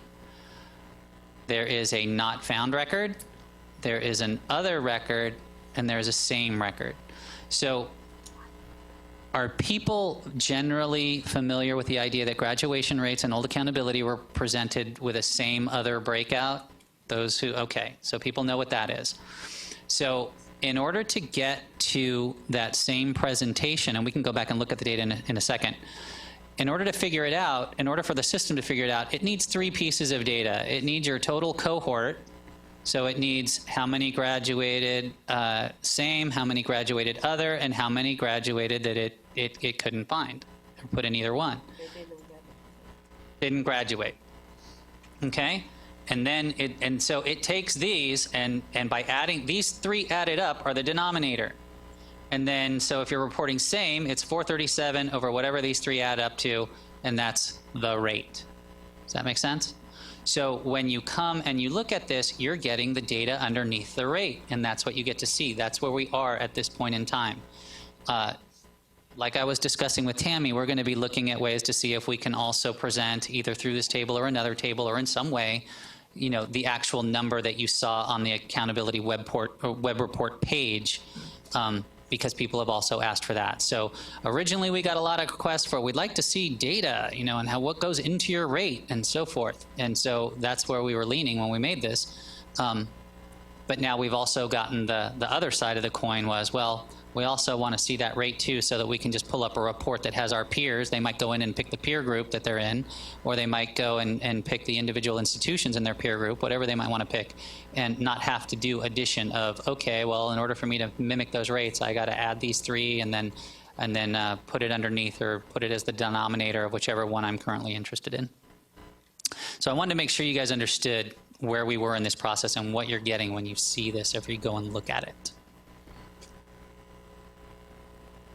All right, so let's, well,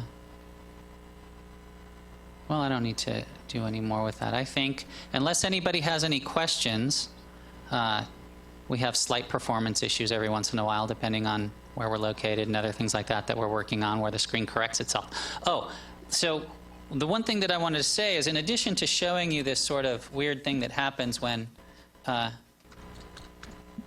we get too big, too small, and the interactive box kind of finds itself in a weird place. It's also responsive to the size of the window. So we will get this working right, but right now you can get it to come down and look at it on an iPad, or you can look at it on your phone. You know, this would be kind of basically about what you'd see if you were just pulling it up on your phone.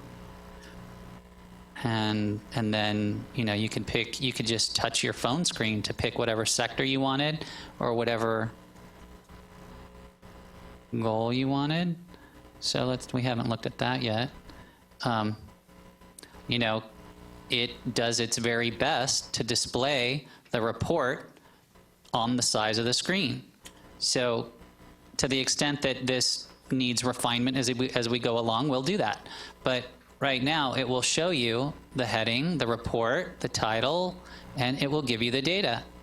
And so if you needed really quickly on your phone to be able to see where does attainment stand right now at the statewide level, how are we doing as a state against our goal for 2030 of being 60%, well, the most recent data that we have, 2015, says we're at 41%, and you can find that out. All right. So I think that's going to end our demo, unless anybody has any final questions. I had a really quick question about student debt. I wanted to make sure I understood correctly. When it talks about saying if a student started and graduated at that institution, but they also maybe supplemented in the summers with a community college, then all of that debt would still be included? All of that debt would still be included. Okay. It's just kind of the beginning and ending marker. Yeah. Okay. That's right. You started here, you finished here. If you swirl around in the middle or do something else, it's going to count it. Okay. And the idea is that it's from the student perspective as to, you know, getting this degree, how much debt did they involve, whether every moment of it was at that institution or not. Like if it's just a summer class, will they have that? I mean, will they be approved for the loans? Yeah, they'd have to actually get debt from some other school. Gotcha. That would have to be reported to our FAD system. Okay. In order for any of that to happen. So there's a hurdle there, right? It's not going to, it's not going to be willy-nilly, but if they somehow, you know, enroll and get through financial aid at that institute, whatever that other institution is, and they get somehow awarded debt through that institution or whatever that process is, to the point where it ends up in our financial aid database system here at the agency, then yeah, it would count. But I imagine there's a bunch of steps that have to happen for that to go down. Thank you. Yeah. Bill, I have a quick question. Yes. Burak Ersoy from Texas A&M University Corpus Christi. Yes. We had a discussion about the student-faculty ratio. Okay. The number that we have for the IPADS report is a lot different than what we have as for the state. Is there any specific reason for that, or do you guys have a plan to catch up with the same kind of a structure with iPads, or Okay, well, let do me... you have any comments on that? I'm not a master of that particular one. Let me take a look. Student-faculty ratio. Under sector specific, other, yeah. Let's take, what's your, Corpus Texas A&M Christi? University Corpus Christi, yes, sir. Okay. Okay, and I'll highlight the methodology here. Yeah, I see the methodology, but it is a lot different than the iPads. Okay. I just, we had that discussion at our university because it is 20-1 in iPads. Okay. At the state level, it is 23-1. Right. So I'm not pretty sure. Okay, so we have narrowed use. down the idea, the fact that it's not a data issue, it's a methodology issue. Yes, it's a Okay. methodology issue. All right, I just so that's wanted good. to bring it up. And then the question is, okay, well, why does the state have a different methodology from iPads? Yes, sir. Okay. I don't know the answer to that, to be honest with you, so I'll just say that. This methodology carried over from the previous accountability system. I don't know when this was adopted. Anybody have any information back on? 2004, I'm hearing. Okay, so something like that. I'm sure there were absolutely good reasons for it back then. I don't know if they're still valid or what, but we'll take a note on that and see how it compares to iPads and figure out why we may have adopted something different and whether that's still relevant or applicable at this point in time. Good. Thank All you. right, thanks. And be patient, because we can't get to them all. And you're free to ask again if you see it again and it hasn't been changed, or we don't, I can't give you a better answer next time. We'll be working through all these, but it doesn't happen overnight, so it takes a little time. Any others? All righty, then we'll set this down.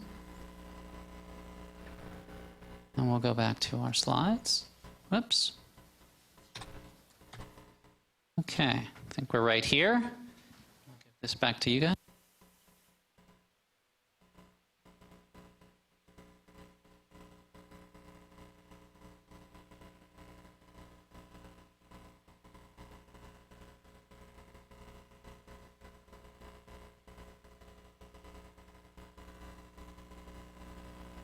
Okay, thank you guys for that.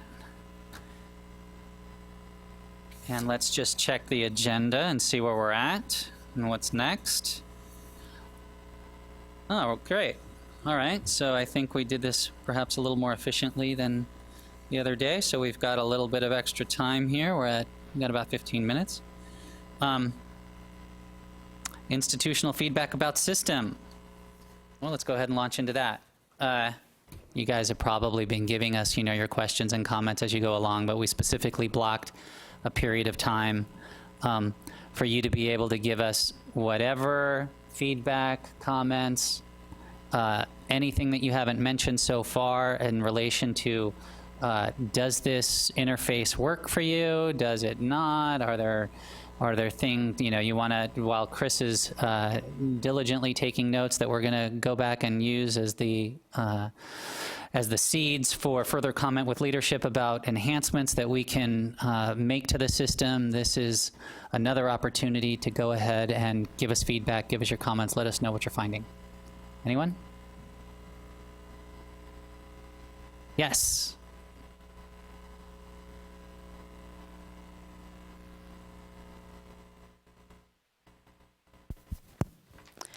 I just wanted to, I had given a comment back at the TARE conference. Okay. I just wonder if it made it somewhat to, where in the list?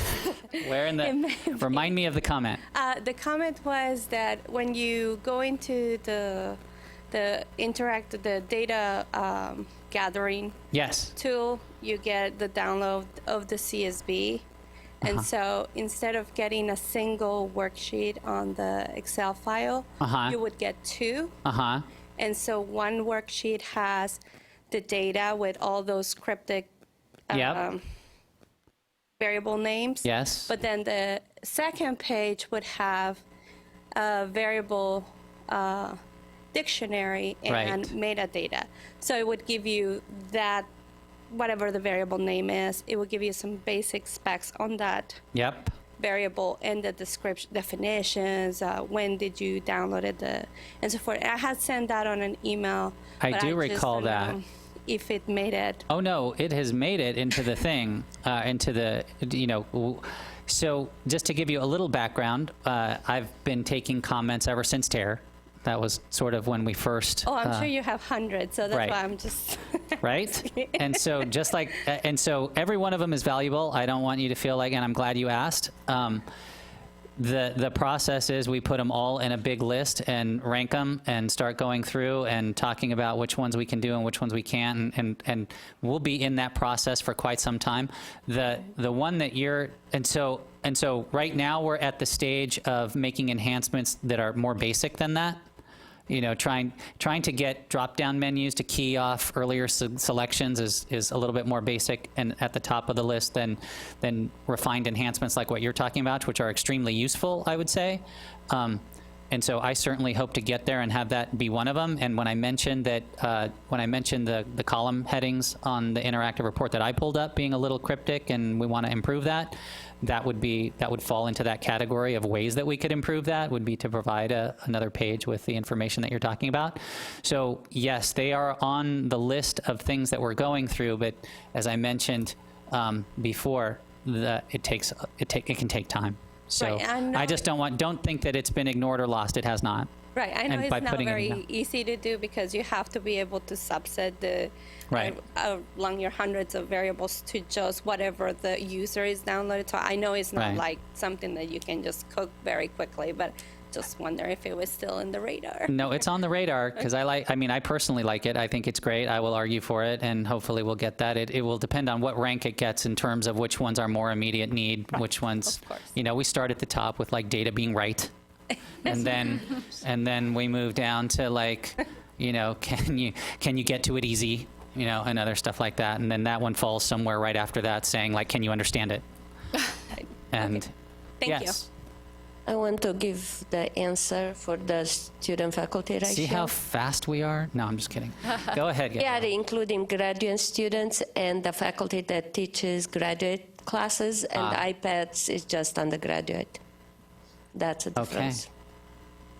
Well, that explains the difference. Now we'll potentially go to the next level and say, okay, why did we decide to do that? And I don't expect you to have the answer to that off the top of your head, but is that what you're asking? Is like, why do we include that? Okay, we'll continue to go on. Yeah. Another thing that we thought about, and I would love your feedback on this, is because there are going to be issues that come up from time to time, this particular report isn't, if there's duplicates, as someone mentioned, that, something wasn't adding up right, and we have to take it down for a little while and fix it, or here are the next set of enhancements that we're going to be working on. Rather than kind of blasting some of that to you with emails, we thought that we might create a place on the resources, and I don't know if Gabriella or someone could maybe switch back over to the actual accountability system site on the computer there, but maybe under the resources tab where we would have either troubleshooting or sort of where we are, so that anytime you come, you can say, oh, they're working on this thing, or this is the next set of things that they're going to be doing. Would that be useful to people if we created that? Yeah.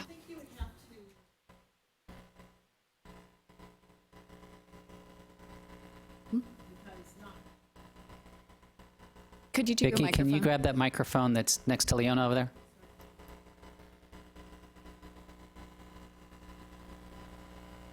I don't know if this, okay. I think you're still going to have to notify people when you've posted something in that spot.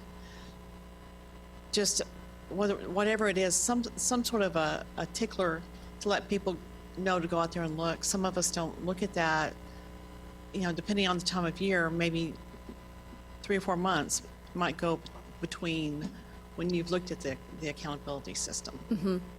So if we've posted something new, you want to be notified, but if it's we're troubleshooting this thing, we can keep that separately, or we can basically what I've been hearing, we get a lot of messages from the coordinating board and we don't know what to ignore and what to really pay attention to. So we're trying to streamline the level of thing that we're sending you. So you make sure that only, you really know that it's important if you're getting it. Yeah. Perhaps you could do some kind of subscribe notification.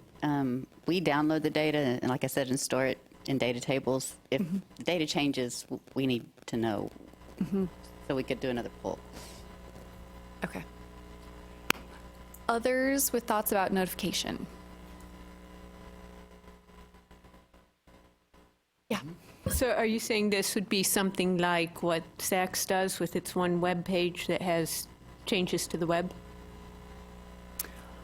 I don't think we've even gotten that detailed about what it would be. We're just trying to think about how we could streamline mini updates, whether it's, you know, a functionality change as opposed to data actually change. So I take your point that if the data has changed, that would be kind of a major level update. If there are system usability tweaks that we've made, that those might be housed on the site as opposed to sent out to everybody. What if you just gave people a choice? That way, if they wanted a more granular level, if they wanted to get blasted every day with new updates, they can. And if they wanted, or specific things that they're interested in, just let the end user have a choice in that. Okay, so we'll think about a subscriber preference option.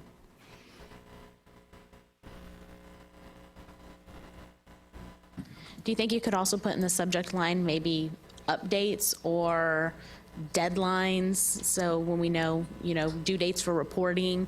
So the people who are getting some of those, if we do subscribe to something that we're interested in, we know, is this a deadline and that you're asking for a report from, or what is this? Great. Jessica? Anyone else on the phone have questions or input about anything we've talked about so far, or anything else about system updates that preferences you have? This is Karen Hall at SFA. I had a question about the accountability, what I'm going to call the entry portion. Normally, or in the past, we've had a feature to be able to print a PDF of the completed accountability information. And at least so far, I don't see that ability either to print a section or pieces. And I had one more question specifically about the comments as well. But is there any plan for example, a printable PDF that might be available that way rather than looking at the information as it's submitted in a viewed manner? Yes, the quick answer to that is yes. The ability to be able to print your institution's information in the accountability system was something that was part of the original design from the very beginning on day one, knowing that that was something that people use. We had troubles with that, and so it's still in process. But the answer is yes, it is well known. It has had many requests for that, and so it is moving its way up the priority list because of the number of people that use it. So I hope that answers that. The other one is the other part of that is I can't guarantee when it'll be available. There were certain technological challenges that when originally designed, the functionality didn't work as intended, and technology kind of made issues with that. So it's being relooked at and redesigned so that it can work the way that we expected. And the date for when that happens, I don't know, but we have it as a hot topic or a high priority, and hopefully that will be coming sooner rather than later. And as I get more information, this could be one of the things that we share on this data sharing or information update thing that Jenna has just been discussing. What would be the best way to notify people of changes in the status of that? The other thing I wanted to mention was sort of one of the things that drove a question for me last week about getting information to all of you in a quick and timely way, and not every single time there was something that came up that I wanted to let you guys know. So when I'm in here, right now I've logged in to to add a comment to a report. And in my own personal access to the system, when I go in, I logged into the institutional login. I don't know if any of you saw me doing that while I was on the screen here. And then I went into the institutional portal and I asked to, and I selected report review and I selected reports, and it brought me to this screen. Now, you wouldn't see these first two boxes because I'm sort of a super user that gets to pick different sectors. This would know what institution you're coming from, and so it would specifically for you start right about here at accountability year, knowing for example, if you were Sam Houston State, who you were. And so I get to pick one, but it would automatically key for you. But the issue that was raised the other day was that somebody wanted to come in and they wanted to add a report to their marketable skills working in enrolled information. And when they went and they selected the category for marketable skills, they looked at the table and they said, oh, my table's blank. There's no information here. That's not what I see on the web page. And that's true. And so what we discovered is that there is a specific tailoring. There's a tailored report at the statewide level, which, just by the way that it's organized here in its alphabetical order at the beginning of this thing, comes up first. And so there's no data for this institution at the statewide level, so it's not showing it. You'd have to come down and pick the second one, unless they didn't report any yet. Let's pick another school.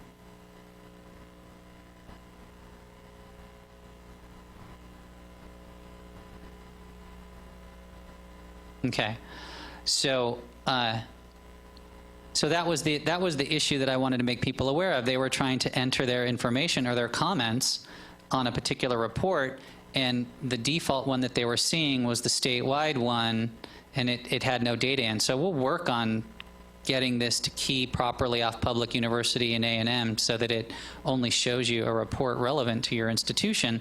But at this point in time, it was bringing up two because they were both for the same measure, but one was dedicated to universities and one was dedicated to the state and other types of institutions. So what I wanted to tell everybody was, yes, we know about this. If you want to make a comment right now, just pick the other one, look at your data, make your comment, submit it. It will be attached to your institution.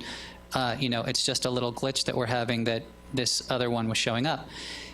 Well, we didn't necessarily want to write a blast to everybody and send it out and do all this and put a PDF letter together and explain what we're talking about and do all that, so that like tomorrow, if another little thing comes up where I find out about it and want to tell people how to do something quickly and easily, go through that process again and send you another email. I mean, it takes time and effort, and a lot of people have to look at it and everything else before we can send something out.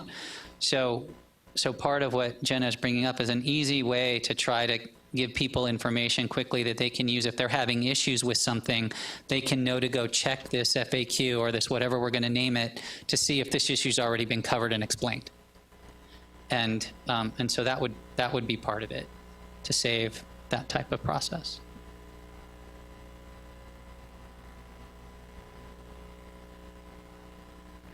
This is Karen Hall again from SFA. I had another question about the usage of the comments.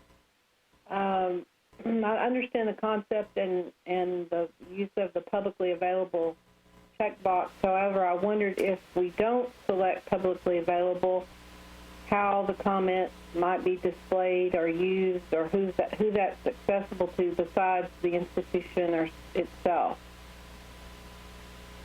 So that is something that would be stored in the database here.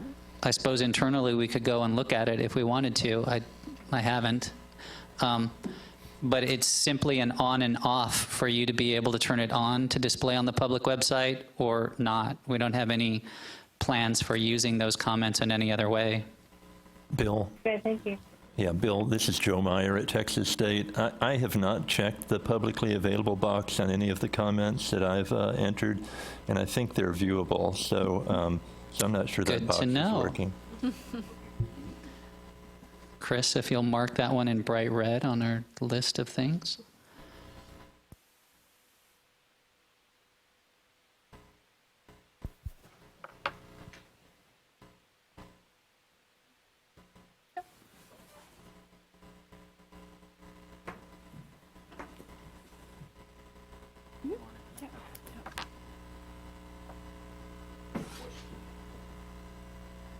We have another question. Okay. Not a question. You keep bringing up about ways to communicate, and I just thought about something that's happening at our institution that I think works.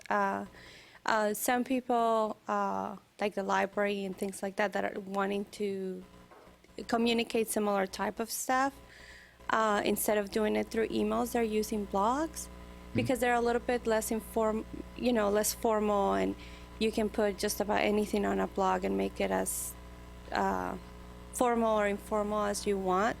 And so maybe what you want to do in your is add a page with a blog to your site where you can put something that's functional. You can put something that's really important about a particular definition or a particular concept. It gives you a lot of flexibility, and you can make it as rich in content or as slim as you want to. And it's a very easy place for anybody to just go in and look at. Yeah, that was sort of where I was thinking initially, that it would be something kind of informal for kind of lower level changes or issues that might be coming Right, up. and so- usually if they do send a notification by email, the notification is very, very short, because it's like, hey, here's our new blog, and in this blog we're covering X, and period. So you're done, and you don't have to worry about, saving that email. You can just glance through it, see if it's applicable, and delete it if you want to, or if you really need to know something about it, then you know where to go. Great, thanks. Thank you. Is there any other comment that anyone wants to have, or anyone else on the phone, or anything? Now's our time. We have a little extra time, so anything you ever wanted to do. Otherwise, you never get to complain again. No, I'm just kidding. Looks like lunches have arrived. I know we had scheduled an hour for lunch, so you'll get a little extra time to... Well, maybe let's wanna take do a vote something here. So we could come back at 1:30, and you would have an hour and a half for lunch, and then we would end around the same time at 3, or we could adjust things and just do an hour from now. Most people are saying an hour from now. So why don't we plan to the 60 by 30 text update that was at 2, we can move that up to 1 o'clock, and then we'll have because we have outside speakers for the 1:30, so that one's got to stay. So we'll plan to get back at 1 o'clock, and then we'll try and wrap up a half hour early at the end of the day. All right, thanks. Okay. For those of you who don't know, restrooms are, if you go back out the doors and you go to the right, there's a cafeteria, or not a cafeteria, a vending machine area that you can get drinks and other things like that if you need them. Right to your left, if you keep going forward, go left and then right, you go right into the vending machine area, if that was helpful. And when you go out the door, if you come down, there's bathrooms right off the hallway there. And if you need any help with that, just ask somebody and we'll get you there. For folks on the phone, we'll see you in 1 hour. Bye.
And everyone here, we'll get started in about a minute. Thanks.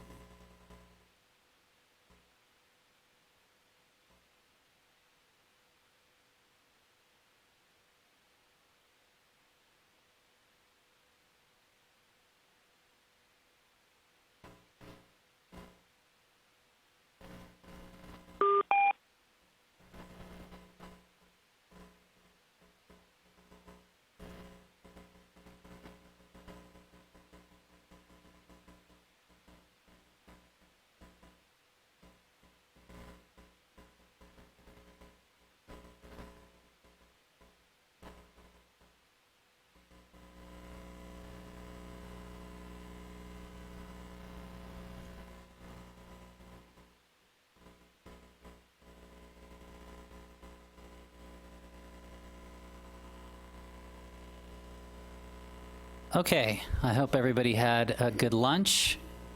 I want to remind everybody on the phone, if you'll keep your phone muted, but not on hold, and then unmute when you want to speak. Feel free to join in the conversation anytime. And at this point, we've had a reorganization a little bit, as Jenna mentioned before, of our agenda. So we're going to be moving to the 60 by 30 text update and some intro to the 60by30text.com website. And so I'm going to turn it over to her. Thank you. And actually, Gabriella, will you switch me back over to the slides for just a moment? I have 2 slides, and then we'll come to the new website. So I would hate to go through a meeting and not hit our quota of at least 20 times saying 60 by 30 texts. So I'm going to say it a few more times in the next couple of slides. Then I'll take it from here. Yeah, perfect. So for the next 30 minutes or so, we wanted to just give a little update on where we are towards the goals and targets of the strategic plan, and let you know where we are in terms of, we have now established a baseline. So 2015 was officially the start of the new strategic plan, and we'll go through 2030. And so at the board meeting last summer, we established kind of the 2015 data. And in some cases, some measures that we have, we use the most up-to-date data we have. For some measures, there's a lag. But from the original data that we saw in the plan, which drew from 2012 to 2014 data, we used either the 2015 data or what is available to us for 2015 as the baseline. And we are now at the point of having our 2016 data, which is our 1-year progress mark. So I want to share those with you. You can see in this large table, the first column of data shows what was used in the 60 by 30 text report. Then the first year, the 2015 in most cases, sometimes there's a little bit of a lag, and then the preliminary 2016 data. This is our preliminary. You'll see that a couple of the measures are still not yet available, but will be coming soon. So generally the headline that I would say that I see about the data so far is that steady positive progress is what we're seeing across the goals and targets. There are a couple of exceptions, and I'll talk through those when we get there.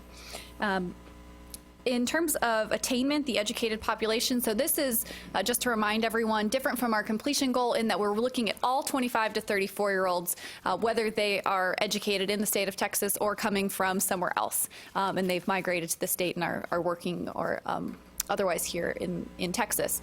So we are seeing some steady progress there, up to 41%. And of course, there is a long way to go to get to our big overall goal of the 60 by 30 goal to get to 60% attainment. But we are seeing things moving in the right direction.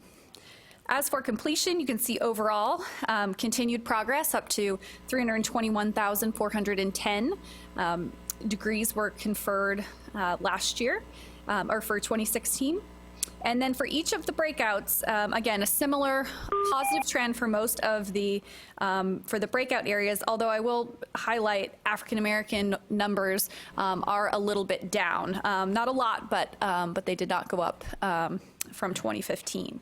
So that's an area where we are very focused and would encourage all of our institutional partners to really be continuing to focus on the success of African American students.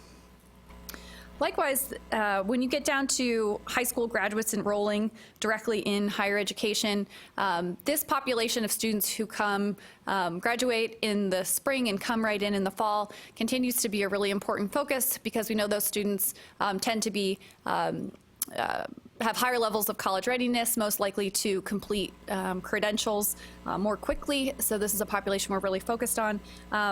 We too see this number going down a little bit.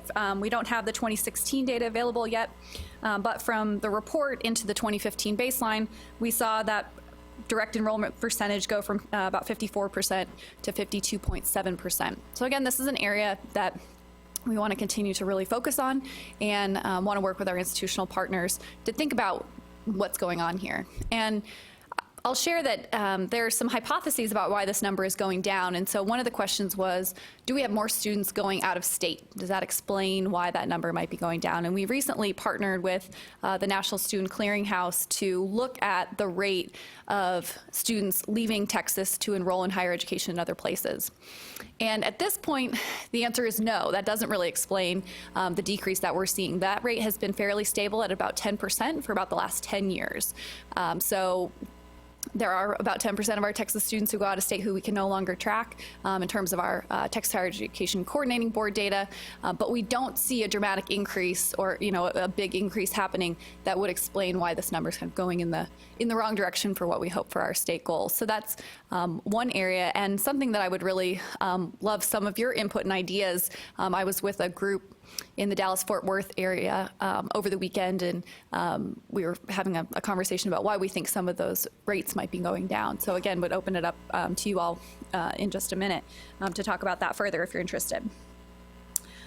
Coming down to the marketable skills area, you'll see that that is a maintenance goal for us. We want to be right at the 80% level, and you'll see that we are very close to that, staying in the ballpark of 80% at 78.8% of students either working or enrolled within 1 year. In the student debt area, we're tracking student loan debt as a percent of first-year wage. Again, that's a maintenance goal for us at 60%, and you'll see that that's right where we are again this year. Excess semester credit hours has been a measure that people have been very interested in, has driven a lot of discussion, especially in the two-year space. And we do see some nice progress this year, that it's gone down on average 2 excess semester credit hours from 20 to 18 now in the preliminary 2016 data. So we'll be interested in a little bit later, we'll do some discussion about what strategies people are using that they think might be contributing to some of that success. And then the last item here is percentage of undergraduates completing with debt. That has come down a little bit from the 2015, but not yet available for 2016. So we'll have that updated for you when we have that data available. So just from a global perspective, we launched the plan in 2015 and have identified kind of key measures to track our progress. And our hope is that by sharing this data, we will, folks will be knowledgeable about how we're thinking about the plan and how we're tracking progress, but also to help inspire coordinated action. These are not goals that we're going to get to just with the efforts of the coordinating board or just with the efforts of an individual institution. There is lots and lots of complementary work that needs to happen across institutions, across the sectors, in partnership with K-12, in partnership with our legislature, in partnership with the workforce and the economy. So it sometimes feels a little overwhelming to think about how we would coordinate all of those things, but the idea is that together we need to do this with collective effort at multiple levels of the system. So these measures hopefully give us some insight into how we're moving towards those very, very large goals together. So one way that we are trying to share this data publicly is a new website that was funded by the Bill and Melinda Gates Foundation.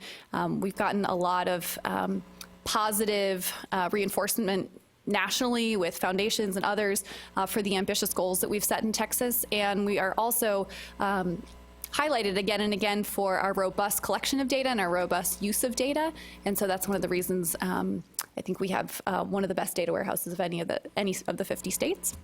And so we wanted to leverage that and make it very widely accessible, not only for higher education stakeholders, but for the public at large. So that's really the focus of this new website, is to be very user-friendly and accessible, to learn about the plan and to look at our data and see how we're doing. So I'm going to move over to the computer and do a little walkthrough of that new website.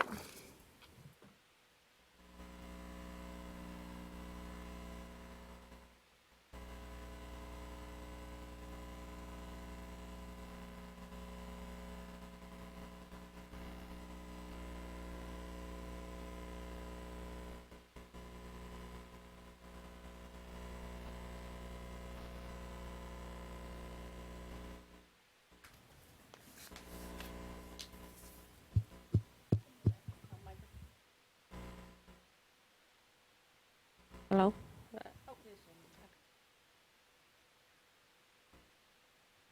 Okay, hello. There we go. Okay, so you can easily find this website at 60by30tx.com. So here you will find yourself on the home page of the new site, and at the top there's information generally about the plan. You can link to the full PDF of the plan and get a little information, very high-level overview to start. The next section shows a variety of hot topics. The idea is to update this at least quarterly based on what we're getting comments and data requests for from legislators, from institutions. So right now, dual credit has been a very hot topic we get a lot of questions about.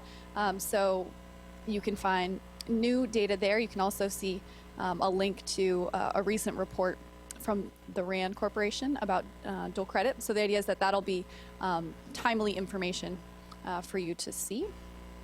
And then there's some background on the strategic plan, a couple of infographics here that show where Texas is in terms of international comparisons and also nationally. So you'll see here in the little mountain climbers. When you look at Texas, we're here towards the back of the pack. And we specifically picked the states here, both Massachusetts and Nevada, because they are the highest level of attainment and the lowest level of attainment among the 50 states.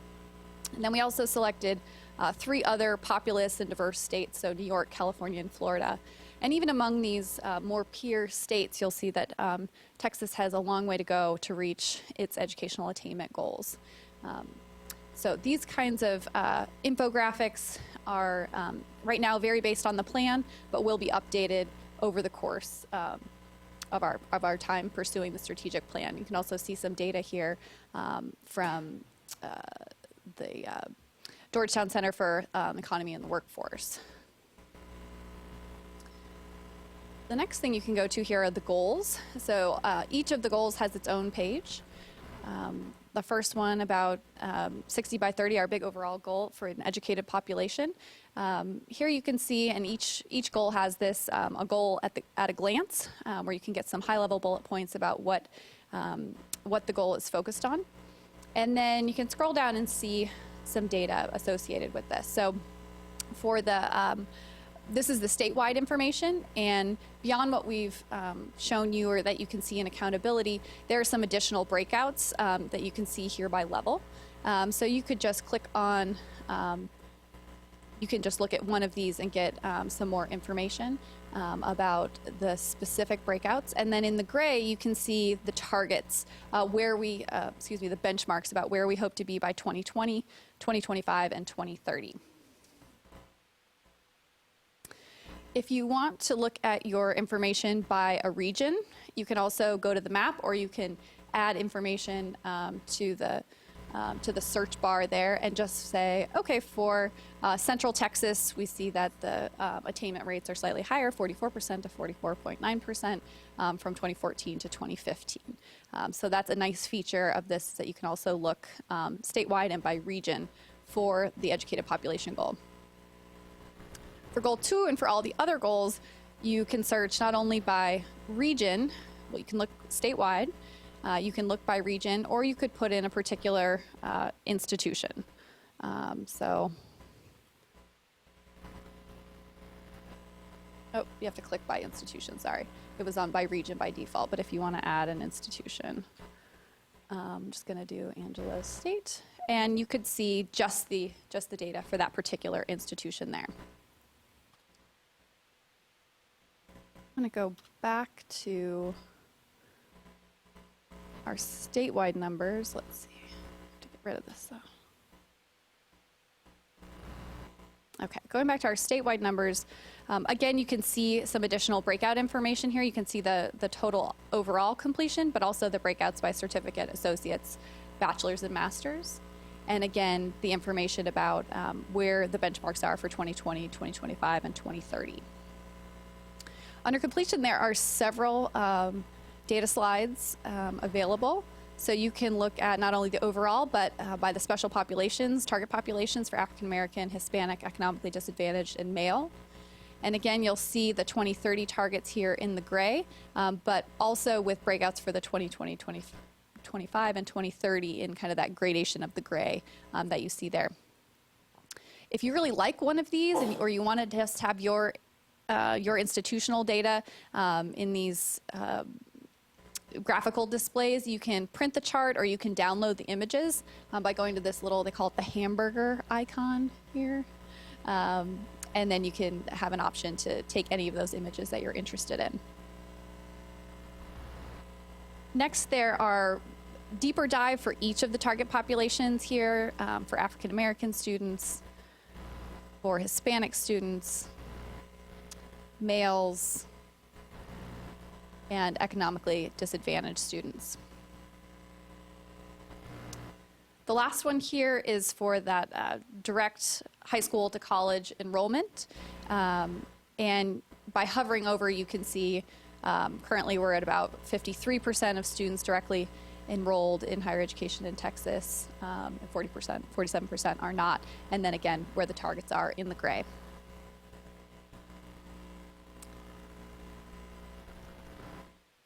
For marketable skills, same idea, graphical display, and you can see that we are still close to that 80% goal. And for student debt, this is, I think, one of the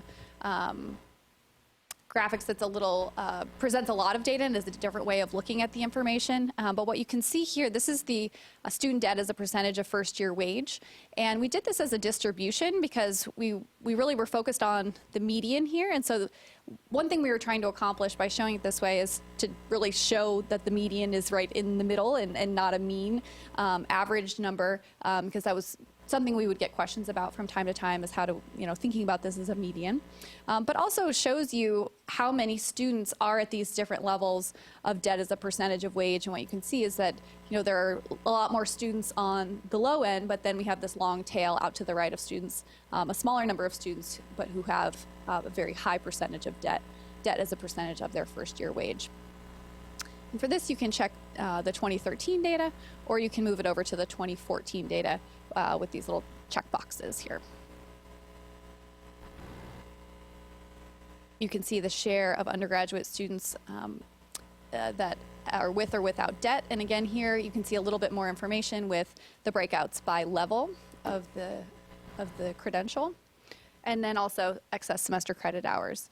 And here you'll see, we saw a decrease in the overall, which I talked about when we looked at the summary table. But what you'll see is the decrease in the overall state rate really stems from this large decrease at the associates level. Two-year institutions have significantly brought down their number of excess semester credit hours from 30 to 25, while universities have stayed steady at 14. Well, that's a very quick overview of the data resources. There are other resources here where you can find recent reports and presentations, other events that might be coming up that you'll want to be aware of. And you can also link back over to information about the coordinating board. We'll have videos available here.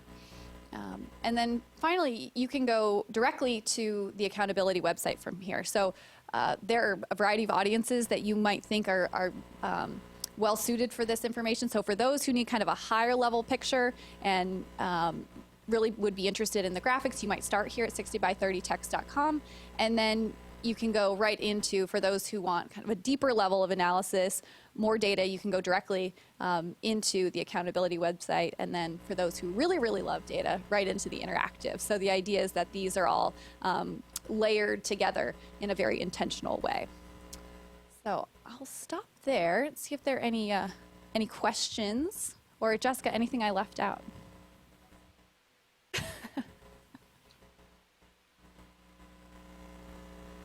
All right, well, I did just see our next presenters coming in, so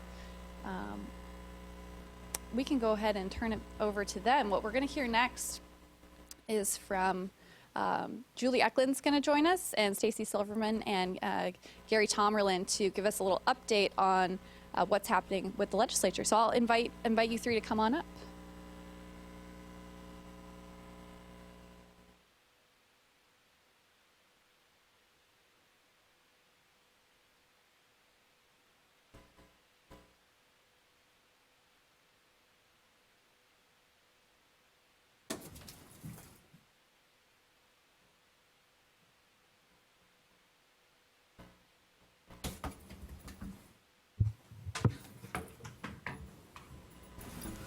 Thank you. And Rex Peebles sends his apologies. He had something come up, so he sent his A-team down with me.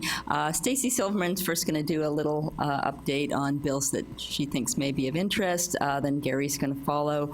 And we also have David Young waiting in the wings if we have questions related to some of the bills that have to do with finance.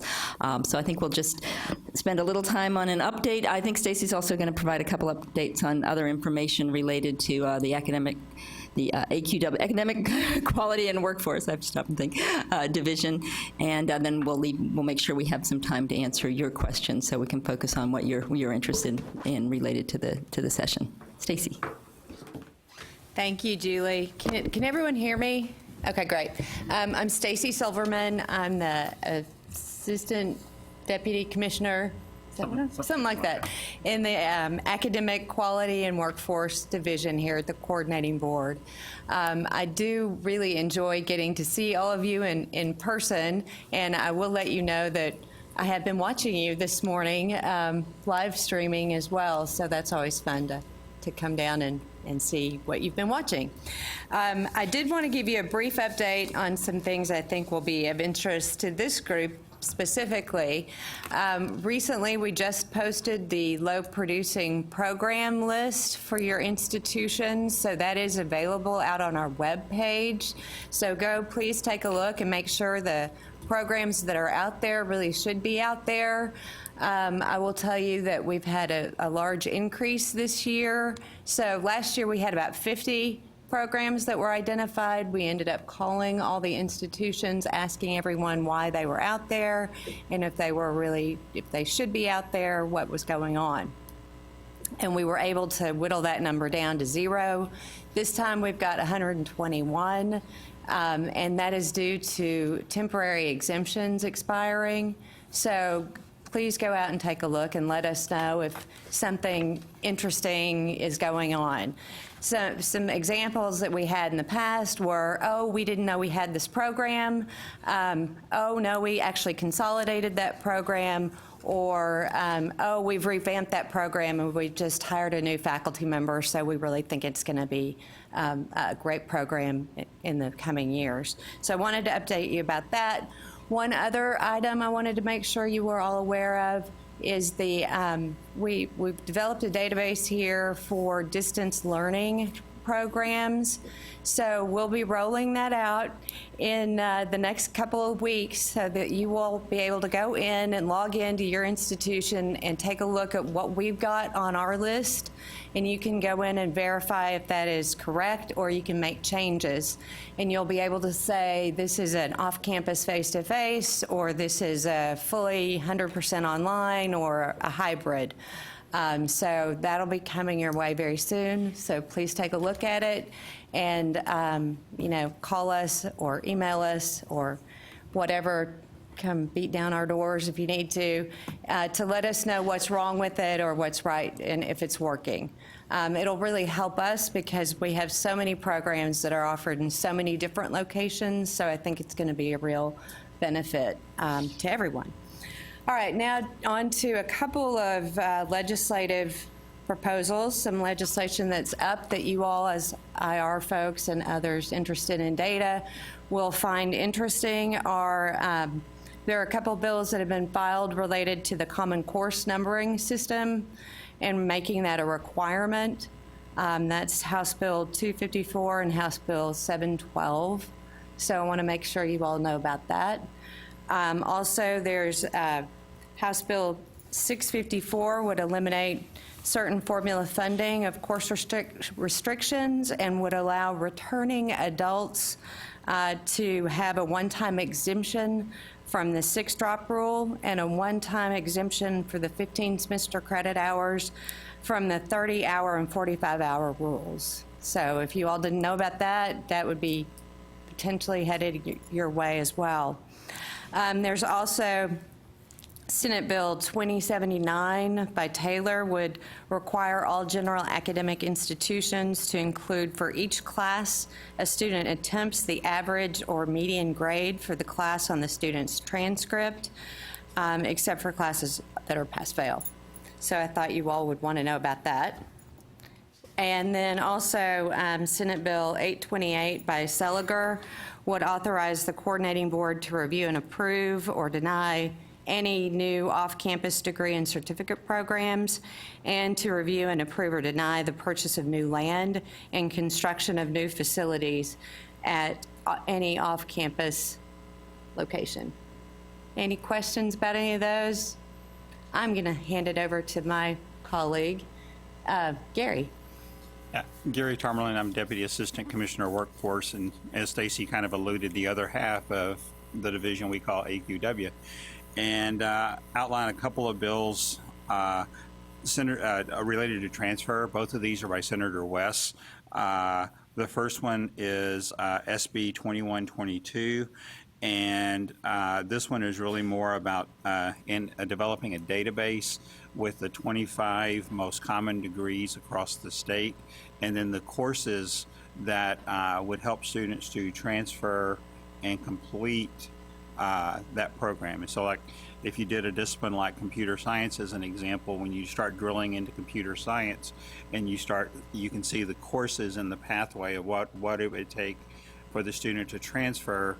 And then the purpose is trying to get the alignment piece from the community colleges to the university so the students aren't losing credits or taking the wrong courses and that kind of stuff.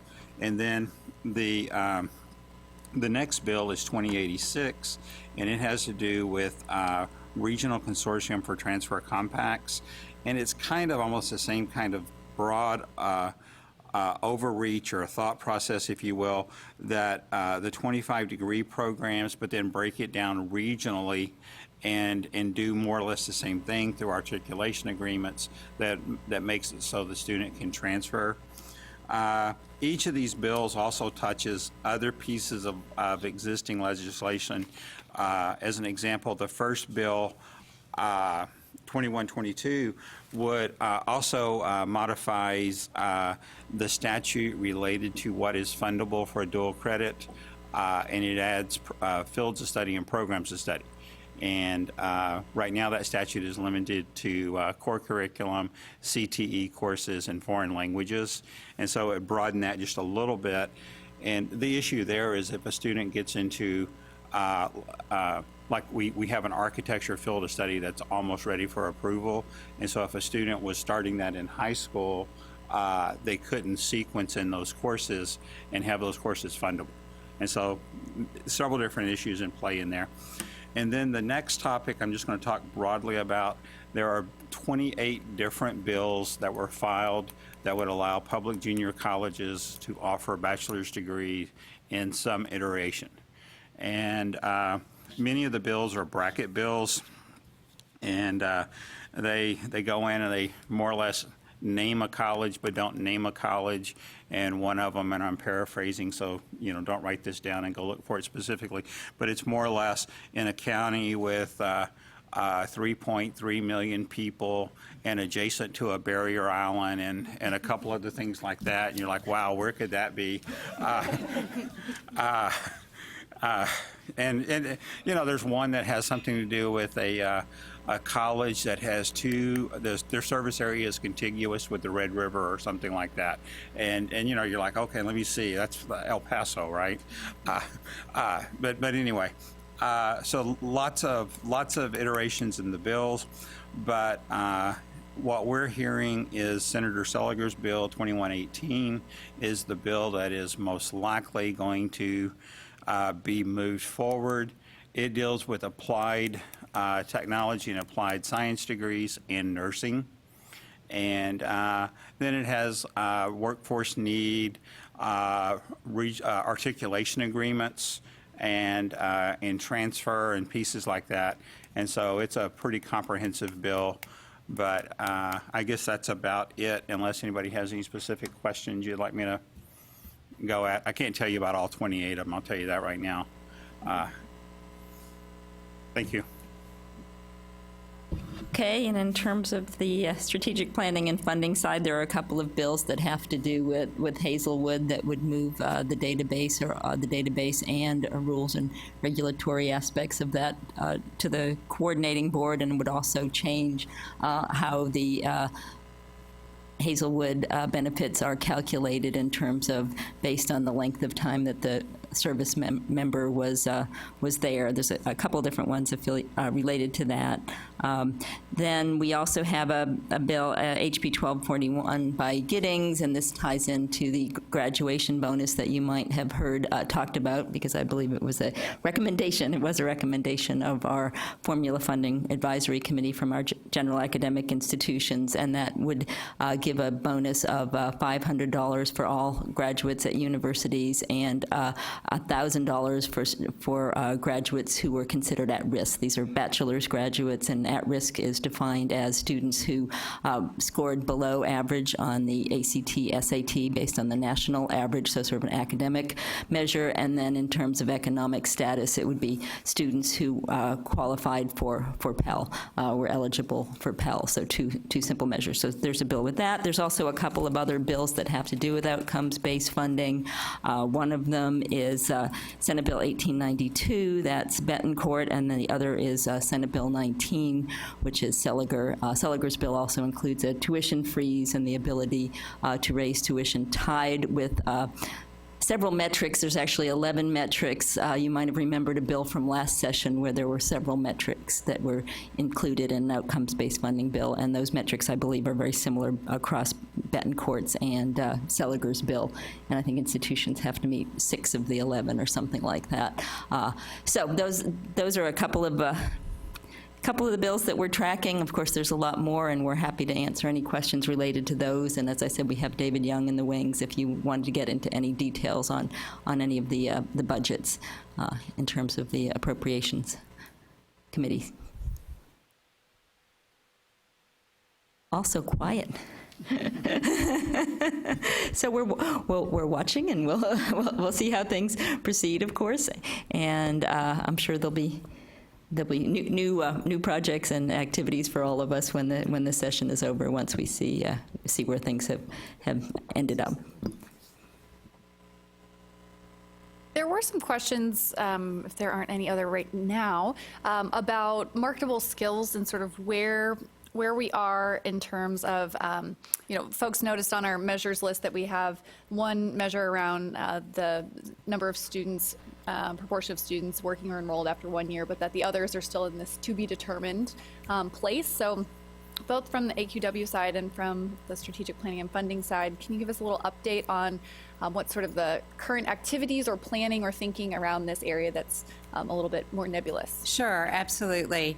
I did talk with the chief academic officers last week, and that group has really been working and put together a work group to develop some guidelines and some just general ideas about what marketable skills would look like. Their work was really outstanding. They worked for several months to develop a list, but not a real list, not an official list. It would just be something to provide institutions with an idea. Now, if you'll recall, institutions don't have to have anything in place until 2020, but in 2020, students will have to be able to identify what their marketable skills are upon graduation. So we're still working this process out. We're still thinking about it and want institutional input. And I know that the Chief Academic Officer Group is putting together a subcommittee, and it will have a coordinating board staff who will be happy to meet with them and really kind of work to develop something that all the institutions can not only live with, but embrace. So that's where we are right now. And Barry, you might want to add to that. I mean, it's work in progress, and obviously the important thing is that it should be tied to the program, and it should be something that is measurable and really and truly transparent to the student. I think is the main thing.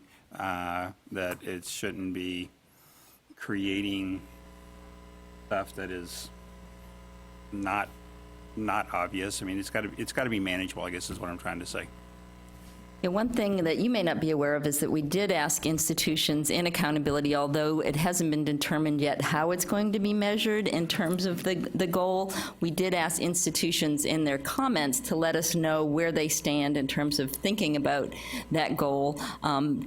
We think that'll be helpful for us to get a feeling of where people are, what kind of work they've done. I know there's been some collaborative projects in some places. I did hear from a couple of community colleges that they thought for their academic associate degree seekers, it might be interesting to collaborate with universities and really think about, for those degrees, what are the marketable skills that will tie in to what is being developed at the university, especially for the majors that those students are interested in pursuing. So I think that's something we can certainly talk about with our accountability groups and other folks if there's some room there. The other thing we've also talked about in looking at what folks have told us, because we've had several institutions reach out to us, I think partially as a result of asking for those comments, and some institutions that have said, we're really just starting to think about it. Can you give us some guidance? But one thing we've talked about is that it's probably best to focus on the undergraduates to start with.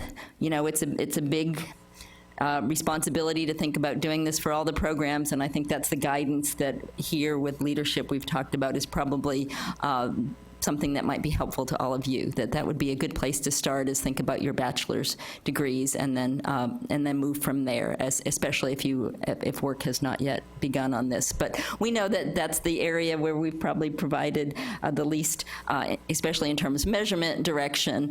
We did have a very good conference last spring to try to get people started, but we expect as a coordinating board to be working closely with institutions, to continue working with institutions to try to provide assistance.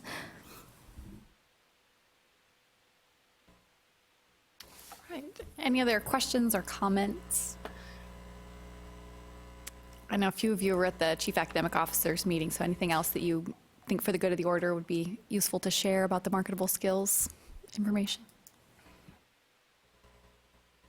Okay, and anybody on the phone, just want to make sure we invite you to make a comment as well. Okay, all right. Thank you so much for joining us. We appreciate it.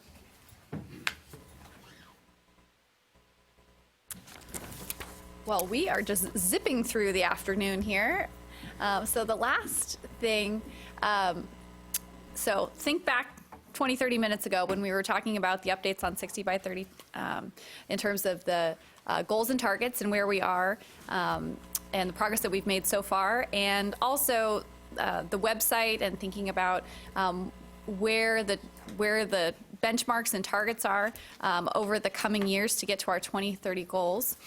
So connect that back to where we're going now with the discussion. We wanted to spend some time, and this is, we would very much like to hear from you during this time. And we want to hear about how is your institution responding to the strategic plan? Are there particular efforts, endeavors, initiatives that are underway? Are there particular goals or targets that are motivating work within your system or institution? And so we'll start with that question, but also want to get to how has or how can accountability data help support some of your institutional goals? So I want you to take couple of minutes, turn to the person next to you and just spend a couple of minutes sharing your reactions to that first question about how your institution is responding, and then we'll open it up to share a little bit more broadly. So take 2 minutes and partner chat for a minute.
Okay, we're going to come back together. I hear lots of good discussion going on, and want to just highlight, I overheard something over here to my left, which is, in some cases, these may be efforts you had already undertaken, but you're perhaps redoubling or refocused on or thinking of them in a new way in light of the plan, and that's perfectly fine. So if these are efforts that are consistent with the goals of the plan, that's great. We'd love to hear about it. So we've got some mics out there, and then of course mics here. So I'd love to hear some share out, either something that you heard from your partner or something that you'd like to share about your own institution.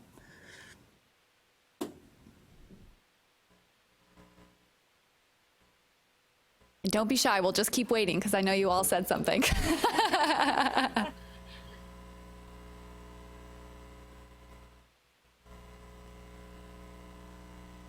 We're going to, Vicki and I guess we'll kind of dive in there.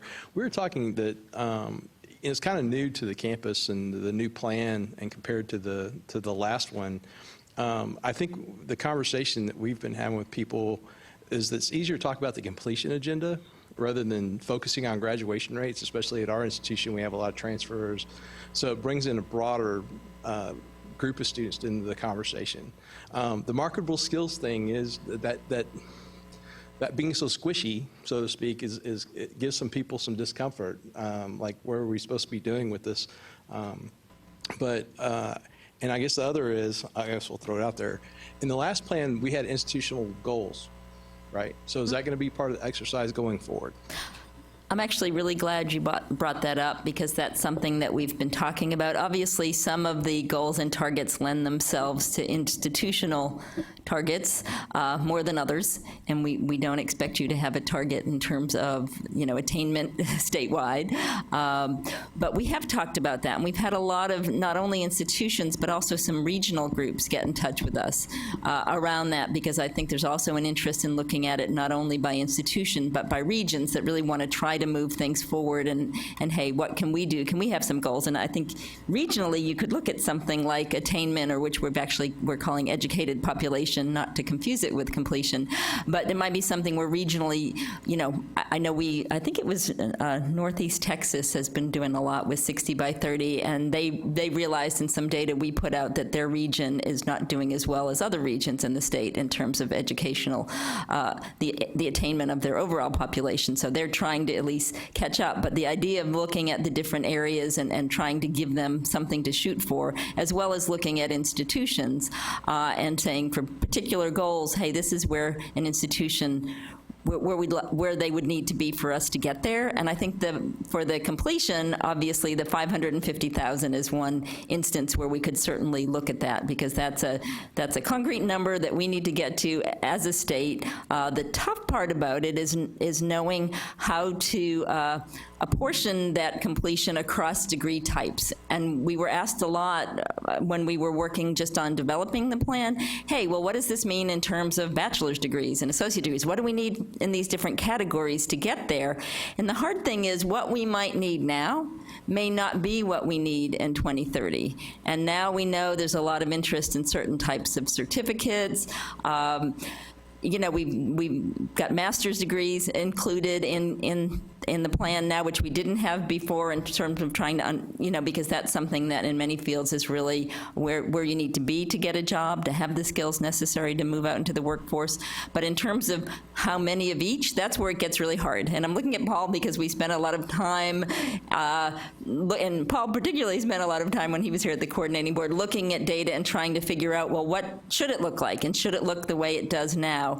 And that's where we've had some challenges with some of the goals and targets when we think about having institutional goals and targets. So it's something we're still thinking about and talking about and absolutely want feedback on. We want this to be a conversation with institutions, but it really needs to be something that I think makes some sense in terms of having some flexibility, but also gives institutions something to strive for, so that it's not just, well, we're trying to get there as a state, but so do the best you can. I think having some ability to say, hey, if we had this from all the institutions, we could get there. And maybe it's looking at it in different ways. If we did this or this or this, in these three different ways, we could get there. But one way or another, we need to. So I don't know if anyone has any thoughts on that. I'm trying to think of some of the other breakdowns, economically disadvantaged student participation, some of our, including males. I mean, that's something that obviously you could think about wanting to be 50-50, but we also wanted to think about it. We don't want to discourage women from participating in higher education either. So just the nature of some of the goals and targets, it's something we feel like we want to really have a conversation around. What would that look like for institutions? And it's probably one you could sit and go through each goal and each target and have a separate conversation for each, just like I talked about the completion goal with 550,000, and maybe the answer would be different for different ones. So that's absolutely, I think, a next step. Now that we've rolled out the plan, we had our meetings. We, in fact, asked at some of the regional meetings. They did 8 meetings around the state. In fact, 7, I think there's one to come. To talk about the plan and get feedback, and that's something that we tried to get feedback from in the different regions, from institutions and the other regional stakeholders. So we will keep you in the loop on that, but do please let us know if you have thoughts, or as you're looking at the plan, do you think there's places that really lend themselves to having institutional targets? I will ask you that directly. Well, we don't have participation anymore, yeah. Oh, but I mean, but bringing people in and then number of degrees produced and those kinds of, I think there are. And in our region, we've got some local groups that have been talking about this broadly in our area in San Antonio. Oh, good. And, but it has to be a different, there's a different target setting for different institutional types. Right. And, doing a 4% year over year doesn't really make sense for some of us that aren't really going to grow as fast as some other places. Right, some institutions have caps, like UT Austin, Right, so, but, there's some, I agree with you, there's a lot of things I think we could probably do. It helps, I think the goals gives some nervousness sometimes. Yeah. That's part of accountability. But the other is also, it does help a conversation on campus to think through what are we doing and what are we trying to attain. So there's a positive of setting those types of goals for an institution as well. Yeah, and I do think there was value in the old plan. There were institutional targets, and then eventually the coordinating board jumped in and set some targets, because if we added up the institutional targets, they didn't get us to where we needed to be. I think even in looking at, I think a lot of the good work went into looking at regions and understanding how they were changing in terms of the demographics, what students were coming in, where they were coming from, and I think it could help institutions to sort of look at where they were and understand, hey, this is a population you haven't been reaching the way you should, and if you don't reach out to that population, you're going to have trouble getting there. So I could even envision doing some breakouts for the institutions and looking at whether it's the gender, since we do have our male target now, or looking by race, ethnicity, and looking at regions overall and where institutions are drawing from, trying to get a sense or give institutions a sense of, hey, you're doing really well with the population, or there's some groups that you really need to reach out to if you're going to help us reach the goals as a state. So I would imagine that there'll probably be more coming along those lines, but as I mentioned before, there are some challenges. It's not just as straightforward, we need this many more bachelors and we'll be there. Thanks, really good question. And I wonder, Jenna, if it's something even that, I'm just thinking about moving forward, going through each. It might be something that we could do. I would hope it's something we've made some progress on before we get together as an accountability group again. And we are going to talk later sort of about using these groups moving forwards now that the plan is developed. But it might even be something where we could send something out to you and you could send some feedback and ideas for, hey, which of these targets or goals would make sense and how would you envision doing it? And, it might be something without a meeting that we could still gather feedback and get some guidance. Yeah. So other comments about ways that your institution is responding to the 60 by 30 TEX goals?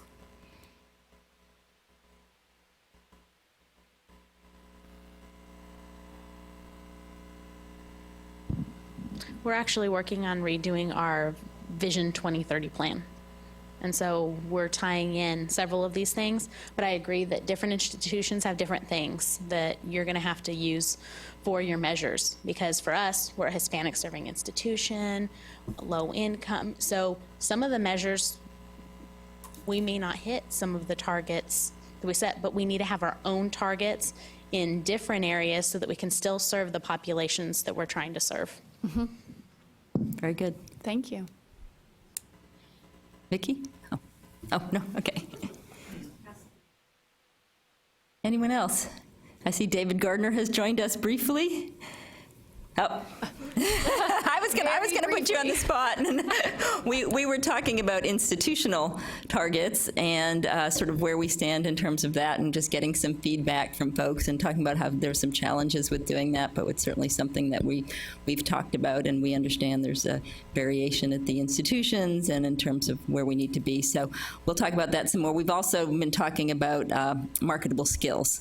And institutions have talked about the fact that there's been some challenges in terms of thinking about the work to be done there. I mentioned that we had some community colleges that were hoping they could work with universities for those transfer students and academic degrees. So I hope something can happen there. Okay. Anyone else want to share what their institutions I'm are going to doing? put my folks on the spot over here because I certainly know you. I overheard you chatting a little bit. So would you like to share anything from your institutions? I'll just say that there's a fair amount of overlap in many of the accountability measures and goals and initiatives that we've set in our university plan. And so we often use the accountability system to kind of measure where we are in terms of progress compared to other institutions in our peer group. And so that's kind of how we're using the accountability system. Thanks for the segue. So any other folks want to chime in on how you utilize the accountability system or other data to help support some of your institutional goals? Yeah, I'm over here hid behind the column from you, and again, this is very simple, and I suspect that everybody in here could talk about a whole variety of things, but one of the things that occurred to me is that at our institution, we've quit joking about anything other than a 4-year graduation rate. We no longer talk about, when parents come in, we no longer joke about a 6-year plan or a 7-year plan. I mean, from the time they hit the door and register for orientation, we're talking to them about graduating in 4 years with them and their parents. And so we've quit the conversation about anything other than simply you need to graduate in 4 years. Thank you. Any others particularly focused on timely graduation, and how are you approaching that? Right. Hello everyone. One thing that I would like to mention, it's not only just our institution, actually, it's an area-wide initiative started at our area at Corpus Christi. It's not only Corpus Christi, I know, because they would like to focus, Kingsville, other colleges or universities around my area. And it's a city initiative that they are taking 60 by 30 as the foundation, and then they are trying to adapt to the environment. And the United Corpus Christi Chamber of Commerce, they created a committee, which is Education and Workforce Committee, where they bring high schools, colleges, and universities all together with the workforce into one room and try to create their own goals to support 60 by 30. So that might be an interesting conversation. Actually, I have 2 different groups waiting this meeting and the results that they would like to see data from you guys. So right after that, I'll be reporting them what I have seen today in here. So that might be one collaboration at our city area.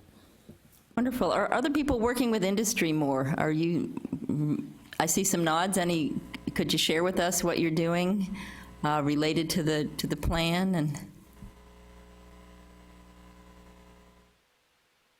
Need a mic.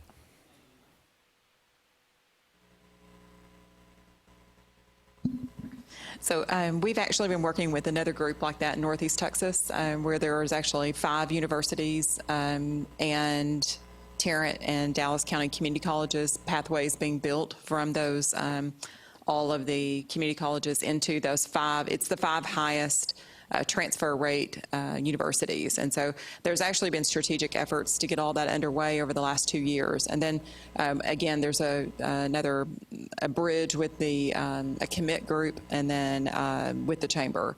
And so with all of that, I feel like, we are making strides and looking at multiple issues, not just one, but a lot of things that are on the everybody's minds these days about transfer, about looking at clear pathways, about shortening time to completion and looking at the affordability of all of this. And so I think, like with our group, we do a monthly phone call, and we're working on lots of different initiatives right now. And so I think those are some of the groundbreaking ways that we're going to make this happen. I'll chime in a little bit on one of my biggest concerns, and I talked about this with the Chief Academic Officers meeting last week, is a lot of the work that I'm seeing done around marketable skills is being done in relation to industry, and I came from that place, and so I will say that we have to be very careful about leaning in that direction. As much as I want to say there's a magic list of 38 things that every communication major should be able to do, that's a dangerous thing to put out on a website for parents, for students, for employers. I think that we're embarking on dangerous territory there. I think every institution has been doing this for a very long time. You are not graduating students who don't have marketable skills. That's how I keep talking to people about this at my institution. I need for all of our programs to start thinking about how to identify them and how to measure them. And when you put that list of 38 things out on the internet, then now all of a sudden, all of our accreditors are going to want us to figure out how to measure all those outcomes that we promised to those students and their families and to industry. And so that's my big reservation about taking the approach that I've seen most often taken. It sounds great when you have a career development person saying, you know, I want you to be able to do X, Y, Z by the time you graduate. We have to be strategic about it and be able to measure those things if we're going to put them out and make those promises to our students. So that's been the approach that we're taking. So I know it's dragging on a little bit longer, because I really don't think every single program does so many things that are so different for every one of our majors and areas of study. And so that's been a lot of what I've been talking about for the last 3 months with different folks, is trying to figure out how do we navigate all of that murky water.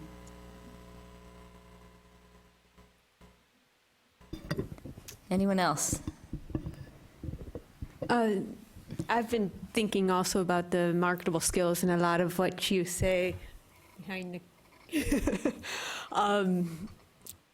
of resonates with me. I mean, I see all of the learning outcomes of all programs because I see all of their annual assessment plans, and every program is teaching marketable skills. And I know that the faculty spend a lot of time thinking about what's relevant now and what's no longer relevant. We no longer teach slide rules in math programs. I mean, there's a reason for that. It's just not marketable. I have no doubt that the faculty have put hard thought into what's marketable, and they have developed all learning outcomes along those lines. Where I see the great big hurdle is to the extent to which they're telling the students what those marketable skills are. And I know that some programs are doing it better than others, because I see some programs writing their learning outcomes along the lines of the students will develop the ability to discern the applications of theory in diverse contexts, which sort of makes sense to most faculty, but probably not to any students anywhere. And so I see that as the big hurdle, to put it into plain language that will be meaningful for the students, so that the students can go out to their employers and say, yes, this is what I know how to do. I don't know how to do that, so. And it's obviously an important focus, if you've read the plan, on making sure that students understand the marketable skills that they're gaining as they move into the workforce. Thank you. Any other comments? I know this has been the goal that's been challenging for institutions, and some of this feedback is similar, I know, to feedback we've received in other meetings, but we're very open to hearing it and suggestions for thinking about this. Obviously, the goal itself is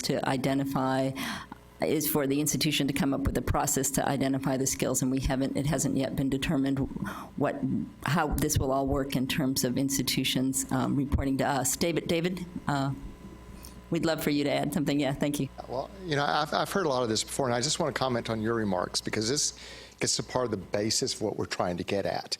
And we're not trying to hold you accountable, but we're trying to help students know how they can seek opportunities in an area that isn't so direct, because we know industry sometimes, they rely on this degree means this, period. But we know, for example, when Rand came in and did a study for us on another topic, they were looking at, I've forgotten what IT area and what degrees people had. About 70% of the people employed in that area did not have a degree that one would obviously think was connected to IT. We believe our English majors have marketable skills, our political science majors do, and what we want to do is develop some system where they know how to sell themselves if they're not going to graduate or professional school in that area. The types of things you mentioned earlier, that makes a lot of sense. If they're going to graduate school, their graduate programs will understand that. The students wanting to go to graduate school will understand that. But how does that anthropology major know? You know, Red Associates hires primarily I don't know if you're familiar with them. They're a consulting group, and they hire primarily social science majors, many anthropology majors.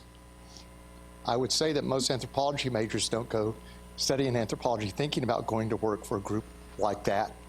But from what I understand, they're very happy there because it really uses their skills. So this is hard, and I just want to acknowledge that.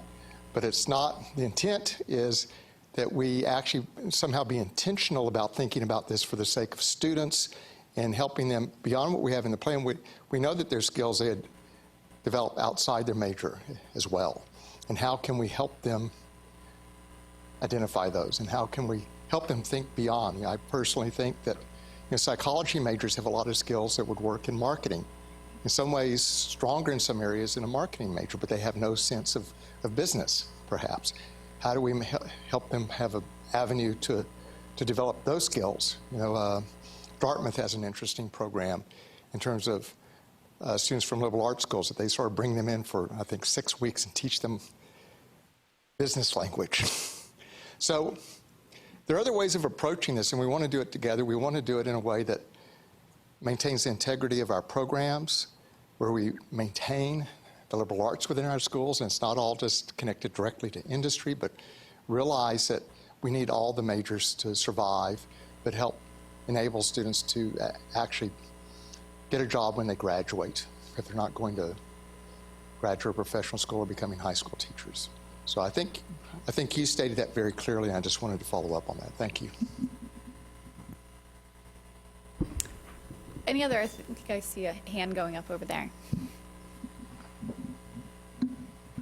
I'm Beth Weist. I'm at Texas State University. My question with this marketable skills piece is, I understand this very much from a theoretical point of view, but pragmatically, I don't really understand what it is we're expected to do. To what extent are we looking for marketable skills? How many are we? I'm going to be like the student. How many do we have to have? What can we get away with? But bottom line is, what are we going to need to report? And then secondly, I'm seeing in the instructions that we have a set of skills. I'm not seeing where we're actually assessing those skills. And I think these are two pieces that need to be resolved before we can go back to our institutions and expect our faculty to get engaged in this conversation.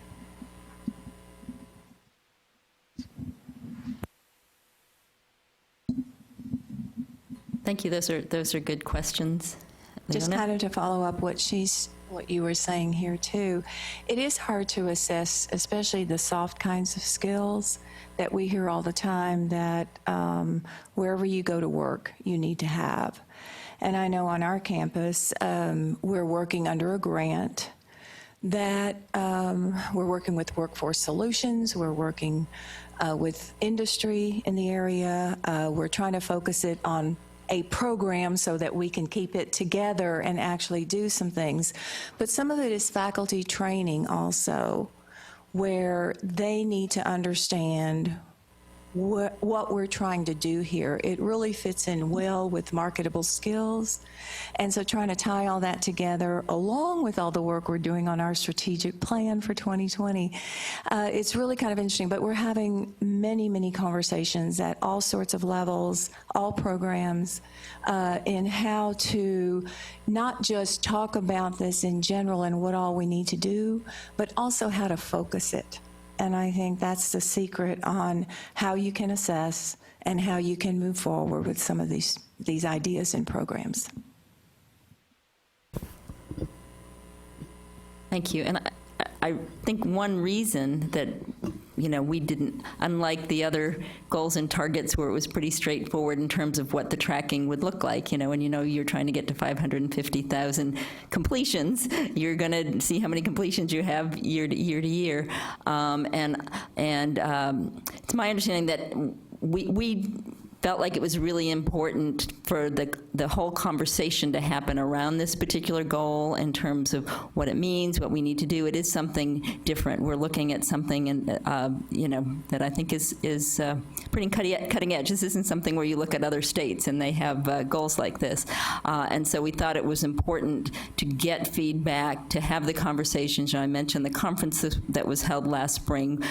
There are conversations going on around the state, and I think that is going to help us inform what this looks like in terms of the tracking. Those very specific questions: how many do I need? Where is this going to look like? What am I going to be reporting to you?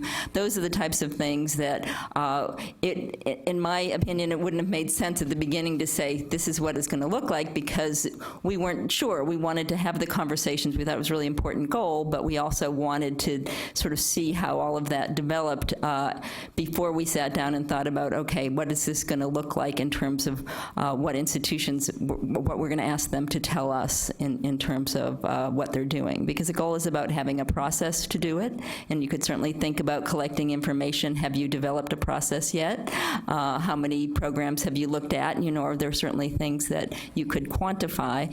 But then there's a whole lot more detail that I think we don't know how much would be important for us to have here versus just the institutions doing that work and letting us know in a very simple way. We have a process. Here's our process. Here's the programs we've worked on. So again, your feedback on all of this would be very helpful. But that is why we decided just to open up that comment box and say, let us know what you're doing now, and that can help us to see what people are doing and try to work on ways to think about, measuring, so to speak, this goal. And I think the learning about what is not working well and the potential pitfalls is as important as what might be going well for you. So we started down this avenue. This is where we ran into a roadblock. So we're going to look at another strategy. So all of that is very useful. And this is an opportunity when we really do need institutions to try some things out and help us learn with you. Yeah, And I'll just add that was one of the things that I asked at our chief academic officers meeting is, could we create something like that, where we could submit, what are you doing at your institution right now that, is working or is not working well? And then maybe from that, we would be able to dig through and find some workable solutions that are considered more like best practices. And so then from these dozen things that work well at some institutions, pick through and do what works best for yours. Right. So is there a plan to take those things that people are entering right now and coming up with some kind of document where you're able to share that with all of us? So I think, I was envisioning that it would depend on sort of the quality and quantity of what people put in there. We really opened it up and are hoping for folks to add information there. So if we get good substantive input, we would be happy to look at it across institutions and provide that back. Yeah, the other thing I think we need to think about it is those comments are public, and so they show up on the system, and maybe there's a need for us to collect information aside from that in a different kind of way, whether it's some kind of a survey, whether it's bringing, we're going to talk a little bit more about this group and using this group, but there might be something certainly that we could do through our accountability groups in terms of gathering that type of information about what's working and what's not. So I think we'll certainly look at the comments we're getting. We'll make some decisions about whether it's appropriate to put them, for now, where when you open that goal, you can see institutions' comments about what they're doing. But I think if we're really trying to learn from what's working and what's not, we might some folks might not want to share what didn't work in a public way. So maybe there would be another avenue we could take to collect, thoughts on what maybe you tried and didn't seem to be as, the ideas that didn't seem to be as helpful. Yeah. I think if you do it on the data entry side where the question is, I don't think that goes public. Yeah, that I was going to say. But if you do it on the comment side, as you're making a comment to your marketable skills table, that would be public. Okay, so actually maybe we could do that, is we could have something where it would be like a survey, but it would be an open-ended type thing where we'd ask you to go in and let us know what you're doing, what you're not, what you might be frustrated with, what, the positive things about even the process, because I think there's a lot to be learned from the process of just talking about this and trying to work through it. So maybe we could have something like that on the private side and collect that information so institutions can let us know, and then the public comments can be what you want everyone to see in terms of what you're doing. Thanks, Bill. I think that's a good idea. And it's out there right now. Yeah, that's the way we've set it up right now. So where it asks you for your progress for 60 by 30 text, especially with the marketable skills, that part will be private. So just to reemphasize that, we would love to get your full input on that. It will not be shared publicly. Only the comments on the data reports, where Bill showed us earlier how you can put a comment with when your data shows up in the little report. Those are public, but the others we'll keep. Okay, because I thought under marketable skills, since we don't have data yet, we might include the comments, but I think we'll... My sense is there's not a readiness to do that. Okay, then we won't do that yet, but we're happy to have your feedback. So for now, I guess the plan is not to show those comments, and we'll take a look at them, and maybe moving forward, certainly once we have, once we're going to share some kind of information there, the comment box would be open for institutions to comment on whatever is shared, whatever kinds of tracking or other information related to the goal. Good. Anything? I guess in addition to what Liana mentioned about the grant that we are working on, I see two different challenges almost every single day with those. The first challenge is when it comes to the marketable skills, it's sometimes even hard for program level to define what are the marketable skills. And at the institutional level, it's even getting harder. That's one challenge that in many different environments that I'm facing this. Another one is actually workforce people are complaining about the workforce, that they are changing their minds all the time. So marketable skills maybe 6 months ago is different than what we have today, and how to put it all together into one good silver bullet. That's one of the questions, I guess. So that's why I wanted to ask, what kind of a support that our group has from industry, from workforce, to be able to define those marketable skills.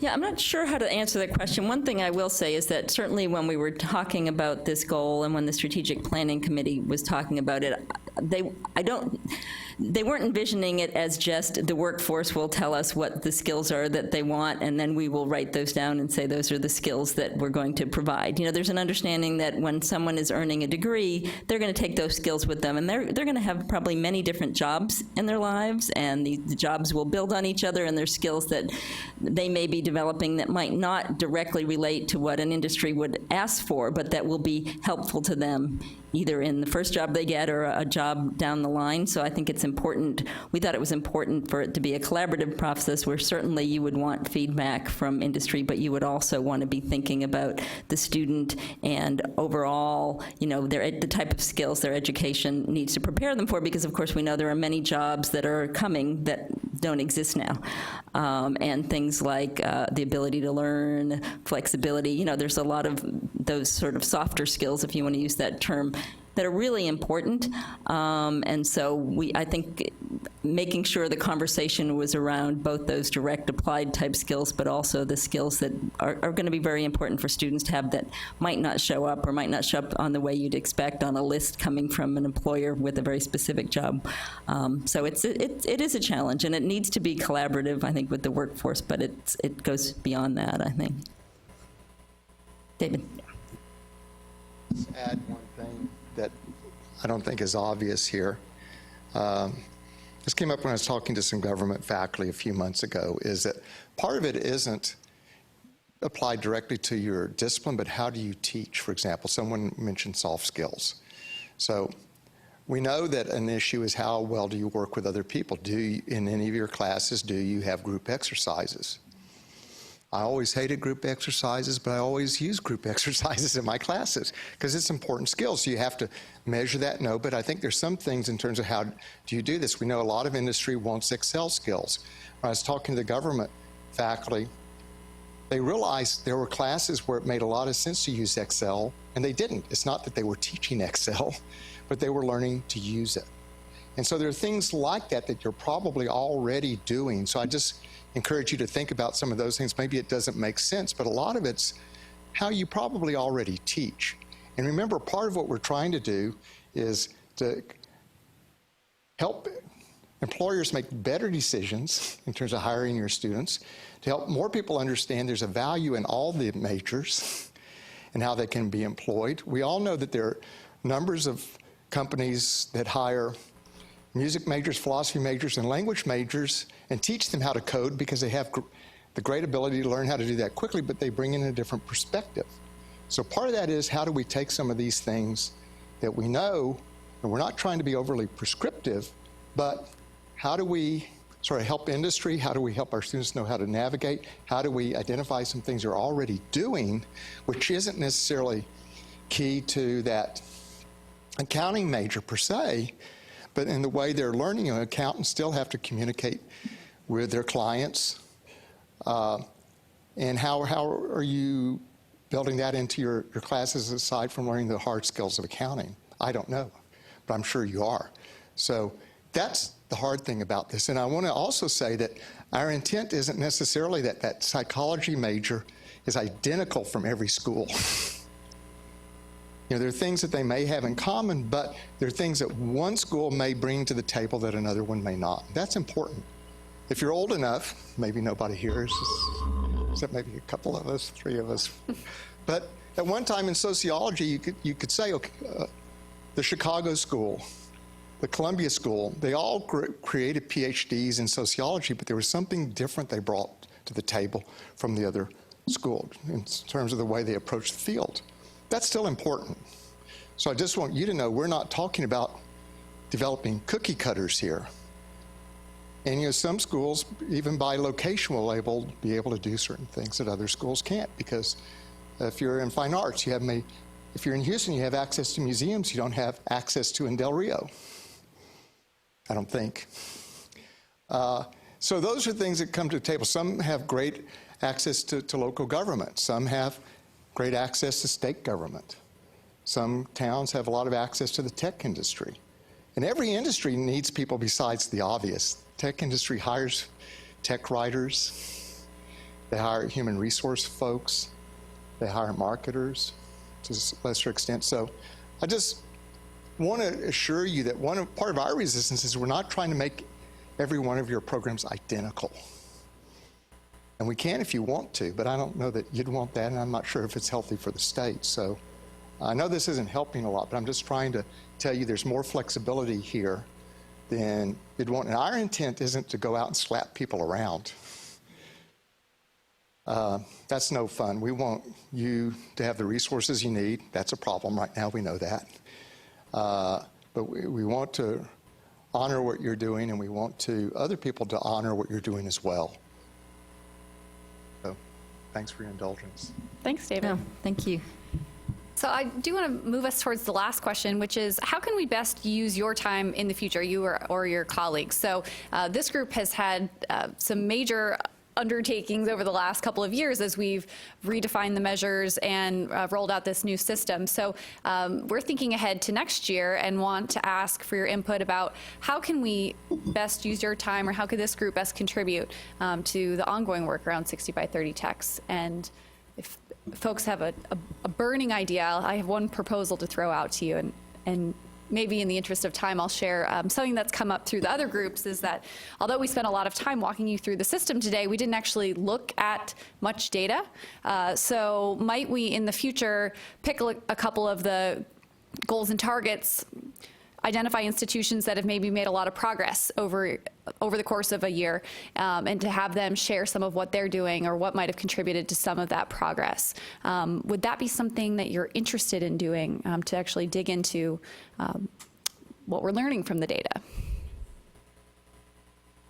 Yes, yes. Okay. Good. That Okay, seems very great. So what we positive. would think about doing is doing some analysis a couple of months ahead, so that when you are invited, you would say, you know, A&M Corpus Christi, we want you to come and talk about what you're doing on your timely graduation or something. So we would be sharing some of the presentation load with you all as you help inform your peers about what you might be doing. So All right, great. Yeah, how many of you have been coming to these meetings for over 5 years?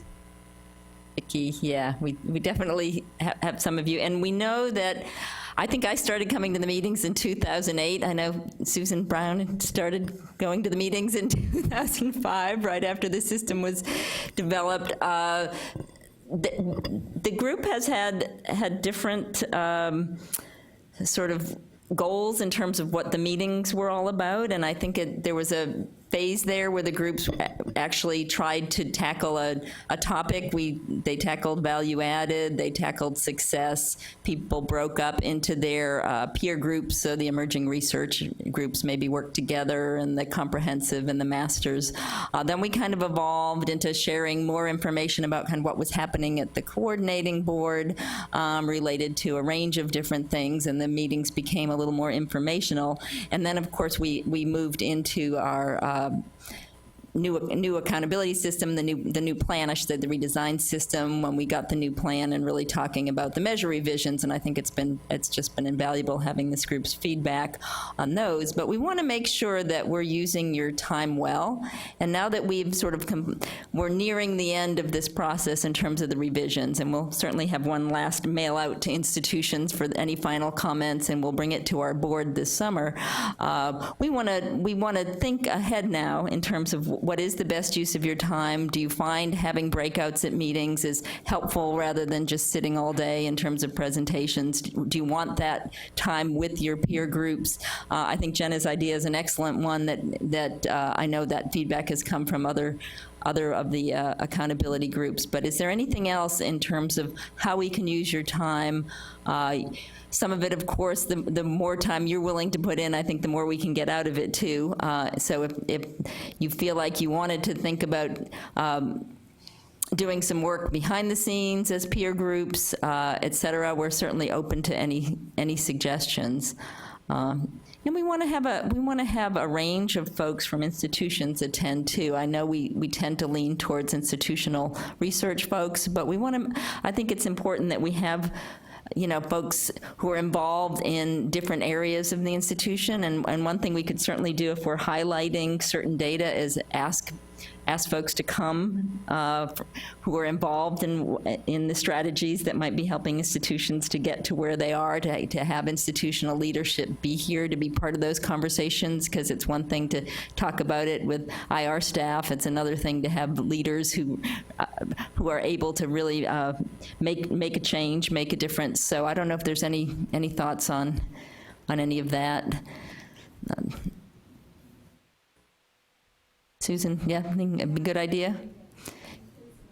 Include some other folks, and then in terms of including other folks, then we really have to be sure that we have meetings where there's going to be information that's going to be actionable, and they're really going to feel like, hey, there's a real value in coming out to these meetings, and I'm taking something back where I can really make a difference at my institution. And I think, do you think that Jenna's suggestion is one where you'd be able to get more folks to come out to meetings and get leadership involved? Or can you think of a topic or an area? I was thinking with this marketable skills conversation, it might be something where we could focus a meeting on marketable skills. And, obviously there's work being done around that in other meetings, but tied back to the measurement and some of the things we talked about today, that would be something, is that something that might be helpful? Obviously, that's not where we can look to maybe by the time we meet again, we could look to institutions who've done some more work on this than others and bring them in to talk about it. Yes, a suggestion? I know on marketable skills at our institution, if a program has marketable skills that are required based on their program accreditation, that's how we're doing it. So we focused first on, do they have something in their program accreditation that they're already doing? Well, there we go. Then we're not going to add additional items that they're going to have to go out and do. So programs that have it with their bodies, education, engineering, nursing, business, that's a big part of our campus population. Then we're taking those groups and saying, okay, here, this. A lot of them already have boards on our campus. So, industry council. So in engineering, they have an industry council that helps them work through those things. So as they're working on their ABET accreditation or any of those things, they're already doing those features. So I think if we go to our own campuses, they're probably doing some of this stuff, and maybe some of our group doesn't necessarily realize that. Then what we're doing for programs that do not have program accreditation, we're looking at those programs and saying, okay, what are the common set of marketable skills that all of our students get? We're already doing those things with our 4-year plan with career development. We're already doing these things in our signature courses that every new incoming student goes through. And then how are we ending them in our capstone courses? So throughout the year, they get it with a 4-year plan. Everybody's on track with it. So I'm like, well, maybe we're making this too easy, but a lot of our institutions are doing these things. And we understand that there's been a lot of work that's happened around marketable skills at institutions, and this wasn't something that we knew we were coming out and no one had ever talked about or thought about. I think it's just thinking about it from a statewide perspective, thinking about it from a student's perspective. It's a very student-focused plan. I think you've probably all noticed that, this statewide plan that we have. If you look at all the goals, it's very student-focused. It's not research. It's not, and I think, though, of course, research is important in terms of contributing, but in terms of this plan, the marketable skills piece, thinking about students and making sure they're aware, and a lot of what you were talking about, it's really helpful to hear because it sounds like you are engaging students and making sure they're thinking about the skills that they're gaining. And I think there's probably a lot that institutions can learn from each other. People are, I'm sure, doing different pieces out there. And so I think having this conversation statewide and people being able to bring the pieces in about what they're doing and what's working and what's not could be really valuable. Whether it should be this group and the role of this group versus some other types of activities. I'm not directed. Rex Peebles and Ginger Gossman are actually the two people at the agency who are working most closely on the marketable skills and at sort of at the statewide level, but also working with the institutions. But I'll visit with them about this group and what we might be able to do and how we can, sort of bring some of your comments to them. But if there's some interest, it's certainly something we could look at a meeting. Yes. If we wanted, as IR and a few IE people wanted to collaborate with another group on marketable skills, one group that might be have a lot of clout is faculty senates, and to bring in representatives. I heard that. Have representatives from faculty senates. For folks on the phone, that was a gasp, an audible gasp. Yes, it was a very loud sigh. Well, maybe it's something where you could invite someone to come with you. So it would be something where we have our accountability representative, who's ever the institution has appointed. And of course, we want a diverse group of people, but maybe it's something depending on the topic that we're working on at the time. We'd ask folks to bring someone with them, whether it be someone from the faculty to talk about marketable skills or someone from the career service office. So that might be an interesting conversation. So certainly that's something that we could do, again, wanting to tie back to our data, our information, to looking at across institutions what people are doing, where we're doing well, where we're doing not. Of course, we want to use this data that we have in these groups that we have, but maybe there's some possibilities there in terms of adding a little breadth to the representation. So I think in terms of next steps, what we'll do is connect with others in the other divisions here to think about what is maybe the unique contribution, if that marketable skills conversation makes the most sense with this group or part of another group. And then certainly before the next set of invitations, we'll provide some very clear directions about what the focus is, who would be the right people in the room, and then any sort of prep that you would want to be thinking about in advance of coming. So that will be our commitment to you for the next year. I wanted to offer, I promised you 30 minutes back in your day, so I do want to be respectful of that. There was one other housekeeping thing I wanted to mention, which is I got some comments about when we were talking about email distributions and blasts and so forth. So if you have a feeling that the communications from the coordinating board are not going to the right people, Sue Sutton, who helped coordinate this meeting, everyone should have her email address, is the person to connect with. If you want her to tell you, here's who we have for all of your contacts for the different lists, and if there's someone that's not the right person, she can help get the right people on those distribution lists, because that is absolutely critical that the right info is going to the right groups. So Sue Sutton is the person to contact for that. So before we close, any other last burning issues, questions, comments? All right, thank you so much for being here today. We really appreciate your input and feedback, and look forward to working with you on an ongoing basis. And here I was trying to stretch things out, not knowing you had promised them a half an hour. So thank you all so much.